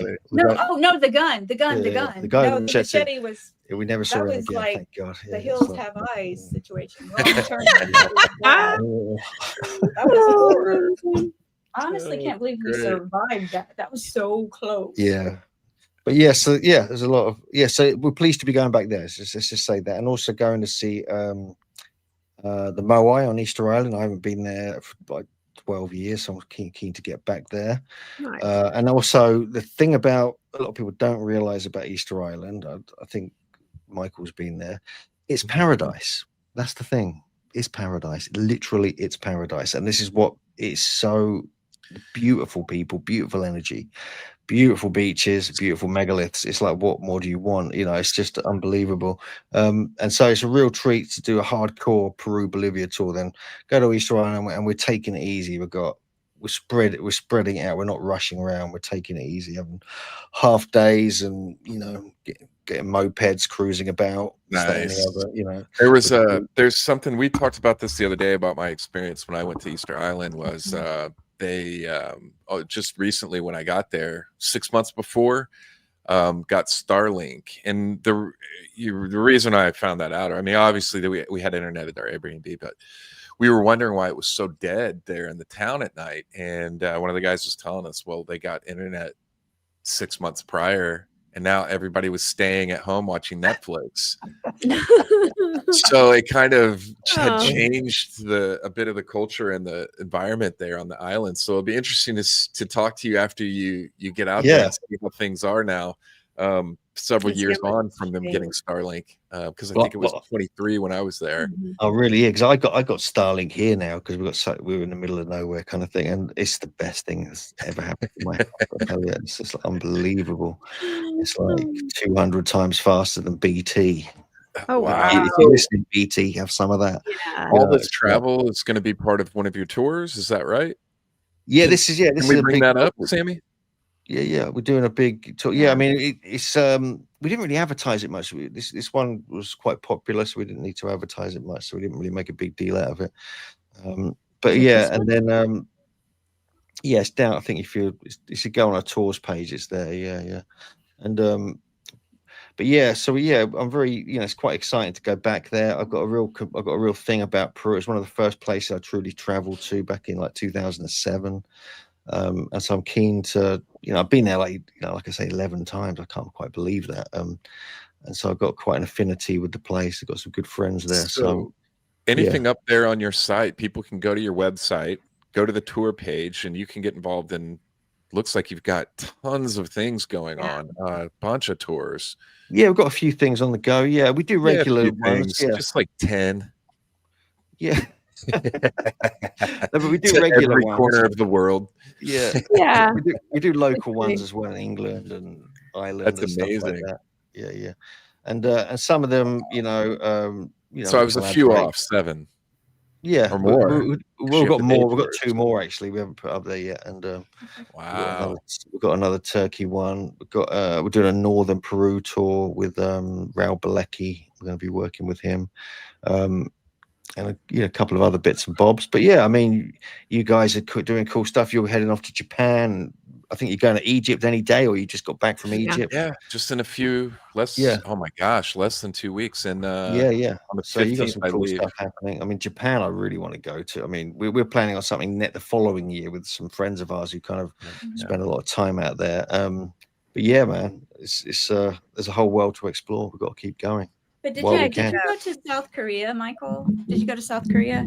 I lived in South Korea for like 2 years. You know that Korea has the most condensed amount of ancient dolmens in the world. Yeah. And I so much want to go. We almost went. It got canceled at the very last moment. I may we're gonna hop go over there on my Japan tour. I may hop over there and go back, because the unfortunate thing is that while I lived over in South Korea for 2 years, I was 21 years old and in the army, in the infantry, and I wasn't doing anything. I was drinking and going crazy back then. And so it was like having a good time. I didn't go visit any or do any of that. So I'd like to go back now, something 25, quarter century later, and see all that. I think you got you're gonna be busy because they got like 30,000 dolmens there. So that's insane. And there's dolmens in Japan too. We're gonna be doing the megalithic circuit and a bunch of different stuff. But your tours are incredible, highly rated. I often go look at them if I'm going to a site on my own to just to see what you've got as far as sites picked out, because I know there's going to be the things to do and the things to see. I think I went and looked at one of your Malta tours before I went over to check out Malta on my own, just as a point of reference for the hotspots and the best places to visit. And I went over there for Cartwrights too, which is almost similar to dolmens in South Korea. But yeah, awesome. And you've got quite a few books out as well that people can check out. That's on your website there as well. Yeah, I think it is. Yeah, we've got a couple. We're getting a new website. We're on a new website worked on at the moment. That's a bit old school that one. Super ancient.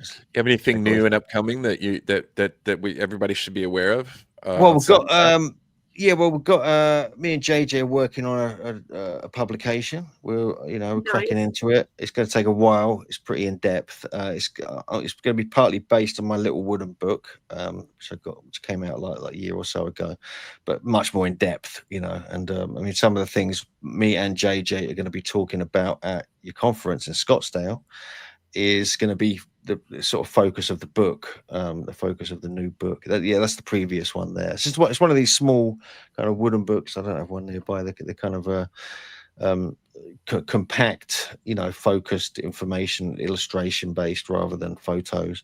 But our next book's going to be much more, like a grand publication. It's going to be proper kind of thing. That's awesome. Yeah, chat. The link is right there. Go check it out. Definitely go check it out. And then I think everyone probably already knows where to find you, and all of the links are in the description. But where do you like people to find yours work? I don't know. Just Megalithomania or Hugh Newman. Also, just search for JJ Ainsworth or Megalithic Maiden. We've both got YouTube. We've got all the social media stuff. I've just kind of we're turning a lot of our interviews and early lectures for the last 20 years turning it into a podcast. We're going to start doing more interviews from that level now. I've got Starlink, and it kind of helps because we've got so many people who kind of speak at our conferences and guest on our tours and this, that, and the other, and a lot of them just aren't they're just so interesting, these people, but not many people know about them. We want to kind of boost them a bit and get their stuff out there to a more modern audience. But there's some brilliant, I definitely want to point out for you is because I hear a lot of people that are like, will you guys ever what about doing conferences over here in Europe? What about you put on conferences over in the UK, so people can get involved and they can hear the speakers that you're talking about, these voices that have amazing things to share. And you recently just did one. You had one last weekend, I believe. Was that right? Yeah, we had the Origins conference. Yeah, that went down well. It was a big one-day affair. And then we have a tour to Avebury on a Sunday. And yeah, that was cool. We had the Cafe Research Project guys involved in that. I saw that. Armando came over. Filippo had to do it online. We had Robert Temple. He's brilliant, you know, all about the Sphinx. We had David Jacks, I mentioned earlier, the guy from the archaeologists from Blickmead and Stonehenge and all that. He's a brilliant guy. And me and JJ and Andrew Collins and Debbie Cartwright and a couple of others. I think that's the lot. And and people can just go on the Megalithomania site and see if they want to. They can pay and actually get the archived live stream for like £40, or if they want to wait 6 to 10 months, they can watch it for free on YouTube. But a lot of the information is cutting edge new stuff, so it's going to probably be out of date by then anyway. But yeah, so we do live edit all our conferences and live stream it. We have a multicam professional setup. That's cool. Full lighting and, you know, proper mics and proper cameras and all this Why kind don't of you stuff. why don't you tell us about that before we got going on Scottsdale? Yeah, I mean, I don't do it myself. We have a guy who's brilliant. You know a guy. We have a guy, you know, Miles Johnston. I'll give him a heads up there. And we have a really solid crew who kind of assist and have learned all the technical stuff. So we kind of run it. And then we do the same at Megalithomania as well, which is a much bigger affair, 2-day conference. That's actually next May, the 9th and 10th of May, if people are interested. That's going to be our 20th anniversary. Wow. And we're going to have David Childress is coming over for that. He's an old friend of mine. So and Robin Heath and a whole bunch of cool speakers. And we're going to be celebrating, but also we're doing a special tribute to our good friend John Neal, who passed away. He was also known as Nosha. He was the world's leading authority on ancient metrology, ancient measurement systems. So he died in August. We're going to do a big tribute to him. He's one of the old school kind of gentlemen, brilliant guys who last of a generation kind of thing. So we want to kind of, we do focus on that. We do tributes to people who passed, authors and researchers and things like that who are involved in the conference. We think it's important. And John Michel as well. We do a John Michel memorial lecture. He was a big influence. He's on the same level to us as like Graham Hancock, you know, his influence and his books. So there's we're busy. We've got a lot of things going on. We've got projects on the go. I've got another project I'm working on. I just mentioned this. We're rebuilding in 3D modeling Karahan Tepe, and we started working on Gobekli Tepe as well. Aspects of it anyway. This is mainly for archaeoastronomy purposes, so we're not going to we may not do a full reconstruction. We'll do what we need to do to get the result, to get the analysis we need to do. And I'll be presenting some new data from that at the conference as well. So you get some brand new stuff, and I'll save it for that. So there's a lot of cool things happening. Yeah, for sure. That's awesome. Yeah, that's all really cool stuff. And all of those things don't involve you getting up with the cartel or getting chased with a machete. So I love that. I think that's great. And I'm bummed I won't be there in person, but I'll definitely be tuning in on the live stream to watch you guys at the Scottsdale conference. I think that's going to be fantastic. And I'm sure you will both just casually just break some news that, like, you know, if I was still writing for the corrupt mainstream news media, I'd be like, right, well, I've got stories for the next week covered. It was fantastic. Thank you so much. This was such a privilege, both of you, and thank you for staying up so late with us. That's like super flipping cool and amazing. Thank you. Really cool. Well, well, thanks guys. It's been a really interesting chat. We kind of got into some weird stuff there. Unexpected, a lot of it. It always goes off. I'm amazed we didn't talk about aliens. Usually I like try and drop that in and Mike gets angry at me. So I'm glad we didn't get we had some alien skulls in the mix. That's enough. We did. Yeah, we did. We touched JJ dropped the on alien that. skulls. No, don't say alien skulls. I don't like. There's no evidence or proof for that. You can't just do that, especially if I'm here. You gotta be like, I like evidence. Basically, They were freaky. They were freaks. They're freak human skulls. Yeah. They were freaky skulls. That But doesn't people mean can see you in person, both of you, in Yeah. Scottsdale in less than a month. In Scottsdale at the Quest for Ancient Civilizations. It's going to be really cool to hear you expand on some of the stuff we talked about tonight. Thank you guys both for coming in here. What a treat. We got 2 for 1 tonight. That was awesome. I'm sorry I crashed it. No, not at all. Are you kidding me? Do we have any super Amazing. chats? I completely forgot. Oh, about yeah, the yeah. super We got a chat. few. Just in case there's any. Do you guys have another like five minutes? Yeah, or so? yeah. If you got any questions or anything, Yeah, that's cool. let's check them out. What are we? Yeah, we got a few. We also have a couple questions. Also, Nice. they're separate from the super chats. Yeah, so let's I get the don't know what questions you. here. Are they about beans? No bean questions. I'll ask though. No beans What are your questions. favorite Chat, beans? what are you doing? No, it's Heinz. Heinz means beans. Okay. All right, we've got. Oh, I skipped. Here we go.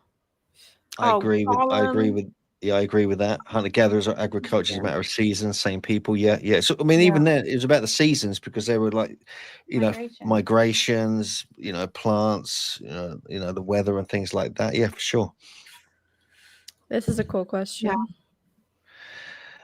Oh yeah, I mean, quite a lot actually, quite a few sites actually. There was one that we went to called Saturnia in Italy. Seriously, that was the most haunted, terrifying experience I think I've ever had in my life.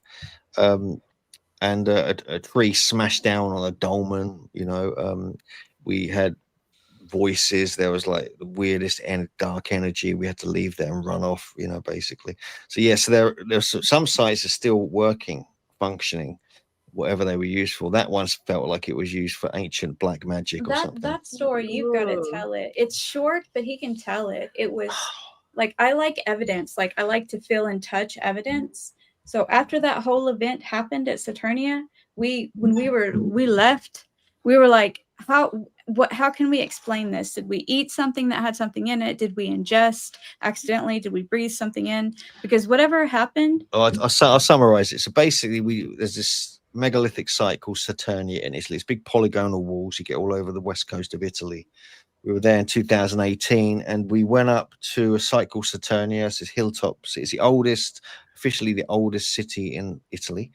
But around the side of it, there's these ancient megalithic graves or dolmens, a whole field of them. And we went there, and about half a mile before we got there, I felt something in my solar plexus go, there's something strange going on. We've got to be careful here. I felt some kind of that's true. Bad juju. That happened. And so we got to the site, and I was like, we need to like almost ask for protection, like psychic protect something. There's something going on here. So we get in our cameras out the trunk of the car. We turn around, look at the site, and this giant 60-foot tree cracks in half and smashes down like full timber onto a dolmen. And we're like, what? And we couldn't believe our eyes. And so we thought we probably shouldn't go in there, but we did go in there with our cameras and everything. JJ ran in there thinking, this will be fine. Oh yeah, I'm not scared of anything. 3 minutes later, she's sprinting out of there screaming and locking herself in the car because she's seeing things and hearing things and this, that, and the other. I have to go in there to collect her stuff she dropped on the opposite side of the haunted dolmen field. And then the next thing I know, she's I'm walking through there just catching, freaking out. I could feel this energy around me. It was like my whole hair standing up. My whole body was like that. It was like I was shivering. I knew there was some presence there. And then next thing I know, JJ screaming, "Get out! Run! Get out!" She saw something like behind me, like a predator type thing. So I grabbed the stuff. I ran out, jumped in the car, and we drove off. And look, when you say predator type thing, I have to clarify. It was like not predator. this sounds so stupid. I never do this. I never talk about this because if I don't have evidence for it or proof, I won't speak on it. But this is just a weird anomaly. I still can't explain it. When he says predator-like, do you know, like in that movie, because it's the only thing I can like assign it to from experience, where he goes into like the camouflage, like pixelation. Yeah. That I saw pixelation, like giant tall things step out of, like they were in the tree or something. I don't know, but I saw that pixelation that I don't know how to explain it. And it was the most terrifying thing I have ever seen in my life. We should do And it. I will never go back ever. And I feel so sad about that because it's a unique site and I can't explain it. And I think we still must have accidentally ingested something. Not me. I don't do drugs or anything, but we must have like inhaled something somewhere because there's no other explanation. I mean, I don't know it, but I know I experienced it. But yeah, I don't know how to. I believe you. Yeah. And any other questions before we go? Oh, yeah. Oh, do you think Gobekli Tepe was intentionally buried, or were there landslides, earthquakes that can account for it? A bit of both. There's because the recent earthquake was felt there, and there were definitely slope slides that these were recorded by Lee Clare and published in a paper in some of the enclosures, but generally it was buried and intentionally afterwards, just like Karahan Tepe was proven to have been buried, as were all the other sites. Yeah. And so there's a bit of both, a bit of slope slide, possibly a bit of earthquake, and quite a few ancient repairs done before they buried it actually, and then fully buried. Oh, that's so weird and interesting. Crap. Thank you, Richard, for that. Was a great question. And that's a brilliant answer. Thanks. Yeah, we'll do one more. I think this is in reference to Stonehenge. Okay, Stonehenge it wasn't re-erected in the 1950s. Really, there was a few stones, a few trilithons were put back up, a bit of concrete was shoved into one or two of the stones, but this is a misnomer going around on the internet. Unfortunately, everyone thinks, oh no, Stonehenge is fake, it was built in the 1950s. Not really, because you've got antiquarian illustrations going back to the 11th century of the stones. You've got a detailed plan of it done in the 1500s and the 1600s and onwards, and so we know it was there, and it was the configuration you see today is very close, almost identical to what it should be, and what it, kind of, they haven't erected everything. There's still some stones that have been excavated and buried back again, like you find at Gobekli Tepe,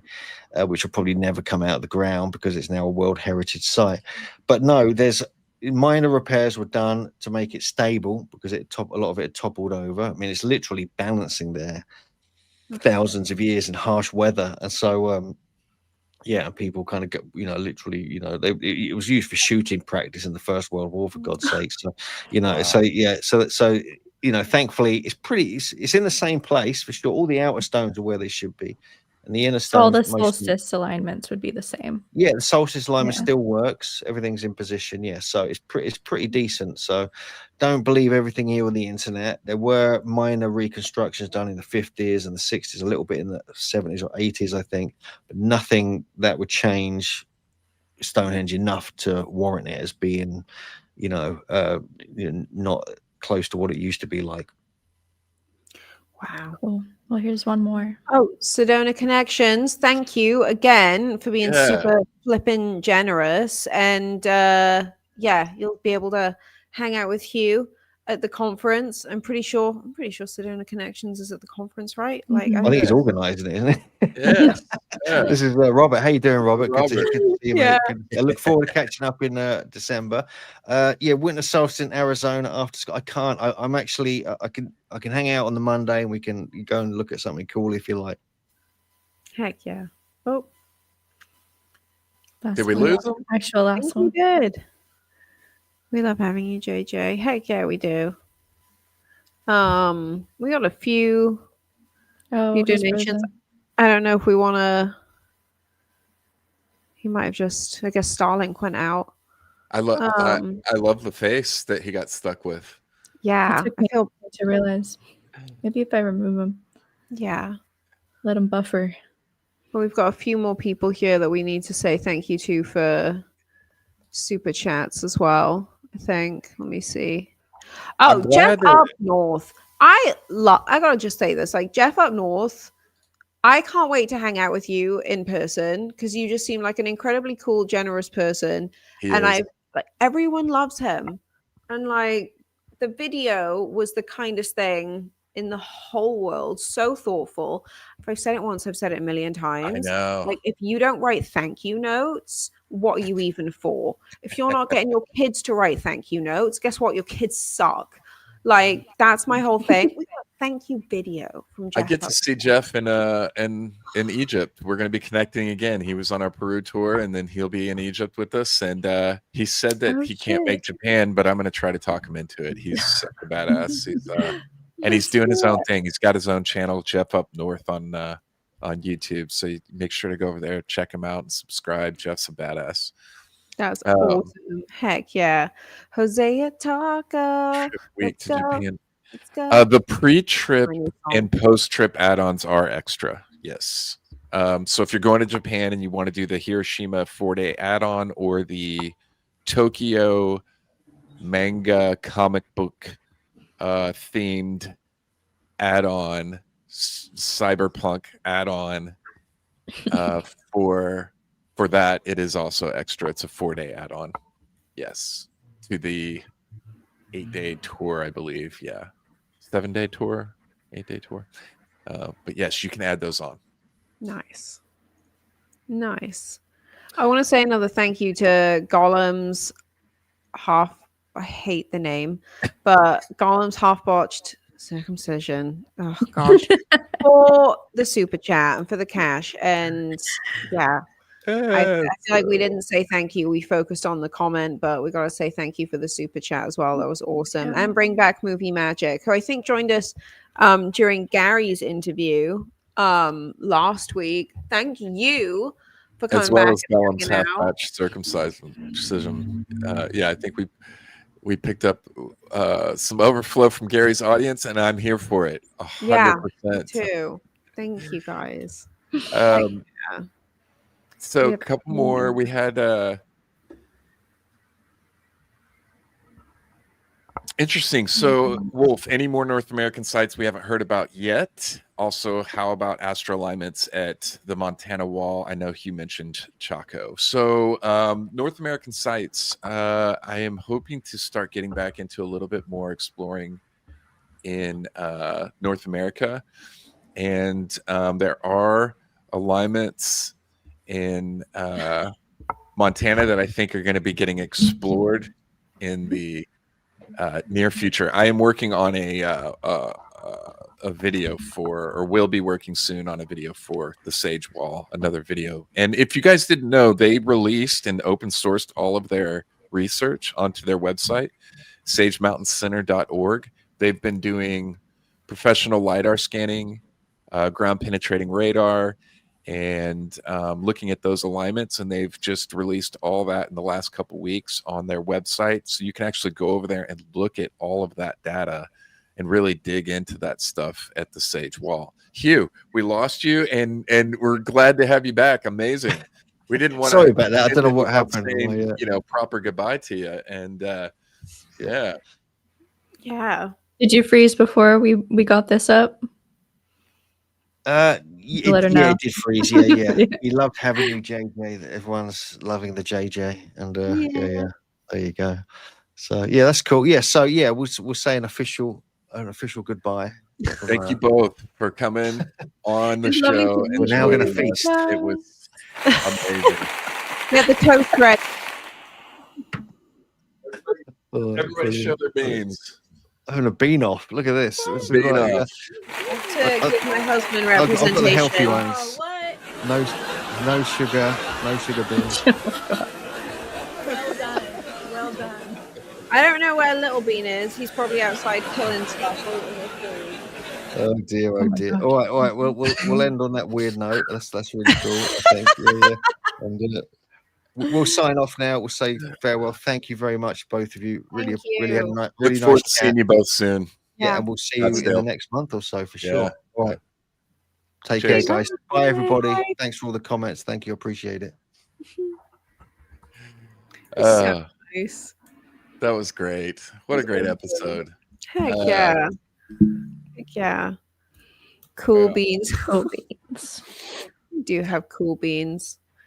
I think Mike, have you talked about how Will at the stage wall found all of the like Giants Playground and everything else was kind of in alignment? Is there? Yeah, my buddy's working on something. He's been plotting out coordinates in Montana and realizing that a lot of these places are all in alignment with each other in Montana. So, I need to touch base with him and see where he's at with all of that, because that was really interesting. And one of the discoveries he made was that there's a missing. They were all, not only were they all in alignment with each other along one solid line, but they were all equal distance from each other. And then there's a missing one in between two other spaces. And so if the pattern holds true, he should be able to walk to that point and there should be something there. That's so and if cool. there is, that would confirm a lot of this stuff. So I don't know if he's had a chance to get out there this year or not. I need to touch base with him. I think everything is pretty much getting at the point of being shut down in Montana now because of the weather and snow and stuff. Usually around this time, it starts getting pretty tough to be out. But I'll touch base with them and see what's going on. I'll definitely touch base with them before I get that video out. So, so cool. Yeah. Heck yeah. Good time. Hugh is a walking encyclopedia on ancient history. Oh my gosh. Yeah, it was fascinating. I still dispute the no agriculture thing. Like, just like, again, the sociologist in me, but I think he has expanded my understanding and thought process on what I like. I think hunter-gatherer, it just seems like such a misnomer again at this point. Like, I think we have to evolve our nomenclature around whatever that civilization was. Because, like, if you've got people sitting around making clothes, you can't just, that's not something that what's the word I'm looking for? Like, you can still have, like, obviously, because we have nomadic tribes, like, Native American tribes that made clothes, was still nomadic, would probably be considered hunter-gatherer, but it's so much more complex than that. Like, there's such a deep, intricate, symbiotic relationship with nature and all the stuff that JJ was talking about, and like how that relates back to the cosmos and how that was like essentially their form of like pop culture back then. Like, everyone knew that stuff. Like, I don't know. My mind's massively expanded. Well, if they had a better understanding of how the environment around them naturally regenerated and all of the natural migration patterns of the animals around them, like, you wouldn't necessarily need to rely on agriculture, right? I mean, I'm not an expert. You wouldn't need to manage it. Yeah, like, you're right. If you live in symbiosis with the environment around you, you wouldn't really need to manage it, especially if the population size is appropriate for the amount of nature. And like, if it's all in, if it all works together, I could see that being just a different form of how we understand hunter-gatherer. Like, you wouldn't have to go far for those things because they're all naturally around you. Yeah, and then, like, he mentioned it happening on the seasonal shift. I think that's like key to it as well, right? Because like, maybe we don't call them hunter-gatherer societies, maybe we call them symbiotic societies because of that symbiosis. And maybe the men did go away and gather and hunt, probably like predominantly meat based, and then sorry, I'm like tired and pregnant and I'm not sentences right. There's predominantly like a meat-based diet, and then that would play into like the clothing side of things. He also mentioned like flax and hemp and those sorts of things, and they grow like weeds. Those things grow like weeds. There's no reason why that couldn't be just sort of like an annualized crop. And then the more you become dependent on those systems, the larger your society grows. Then you have a need for agriculture. agriculture, which would explain the sort of growth in agriculture 100 miles away around that time. Like, I don't know. It's just kind of like a really beautiful way to look at these ancient civilizations and not look at them like some archaic, like grunting cavemen. And I don't think Neanderthals were that way either, but we don't have enough time in the stream to get into my thoughts on Neanderthals, so I'm going to stop. Yeah, I think we've really got to get rid of that idea of these, Yeah. these very primitive peoples, walking around in animal hides and carrying clubs and stuff. They, were doing incredible things. Some of the stuff, it's just, they're doing 3D carvings and T-pillars and stuff, what, over 10,000 years ago. This is incredible work, and then you go into the museum and you see the depiction and they do look like cavemen, it's kind of crazy. But then to also live in harmony so well with your environment, like that takes such intelligence. And if where we're at today isn't an example of how people back then were even more intelligent than us in different ways, like, we might have the technology and stuff, but we have completely forgotten and how to live in harmony with environment and nature. And that's such a different level of intelligence and attunement that we completely lack now. Yeah. Oh, 100%. Cool. That is such a good point, Sammy. Like, oh my gosh. Yeah, if we like brought back someone from like 10,000 years to now, they'd look at what we were doing and be like, why are you being so fucking stupid about it? Like, this is not the way to sustain this. Like, how do you expect your society to thrive? You're what comes at the end of the 10,000 year cycle that we started. That's just like, yeah, that sounds about right. Oh, thank you. Love you too. Thank you so much for the extra super chat. He's just trying to get me to say his bloody name again. Gollum, half botch circumcision. Thank you again for the super chat. Love you a lot. Should we plug our merch? Thank you. Yes, should we throw this up? Let's do it. Whoop, whoop.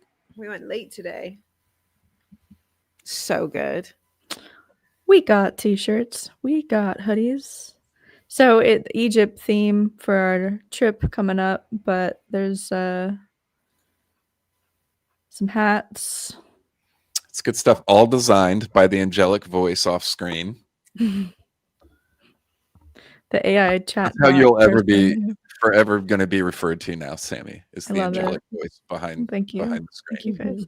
I need to remember to put my nice sultry voice on and not my crackly goblin voice when I'm talking. All of the photos on the t-shirts too are Mike's photos from his travels. Amazing. So no AI. No AI. No fake things. More coming out from other sites around the world. This will just keep increasing. And I actually drew this. This wasn't AI either. I actually used my hands. That's amazing, Sammy. So. Oh my gosh. Heck yeah. Tattooer. Oh, thank you. Thank you. Eventually I'm going to get you to give me a tattoo. I have space still. I don't. You have a little space. Your palm. Yeah, you can do my other palm. You got your ear done yet? I didn't hear the other day. No, nothing above the neck. I need to get my fingers redone. So maybe this is we the can money do something maker. different. We're not messing with this.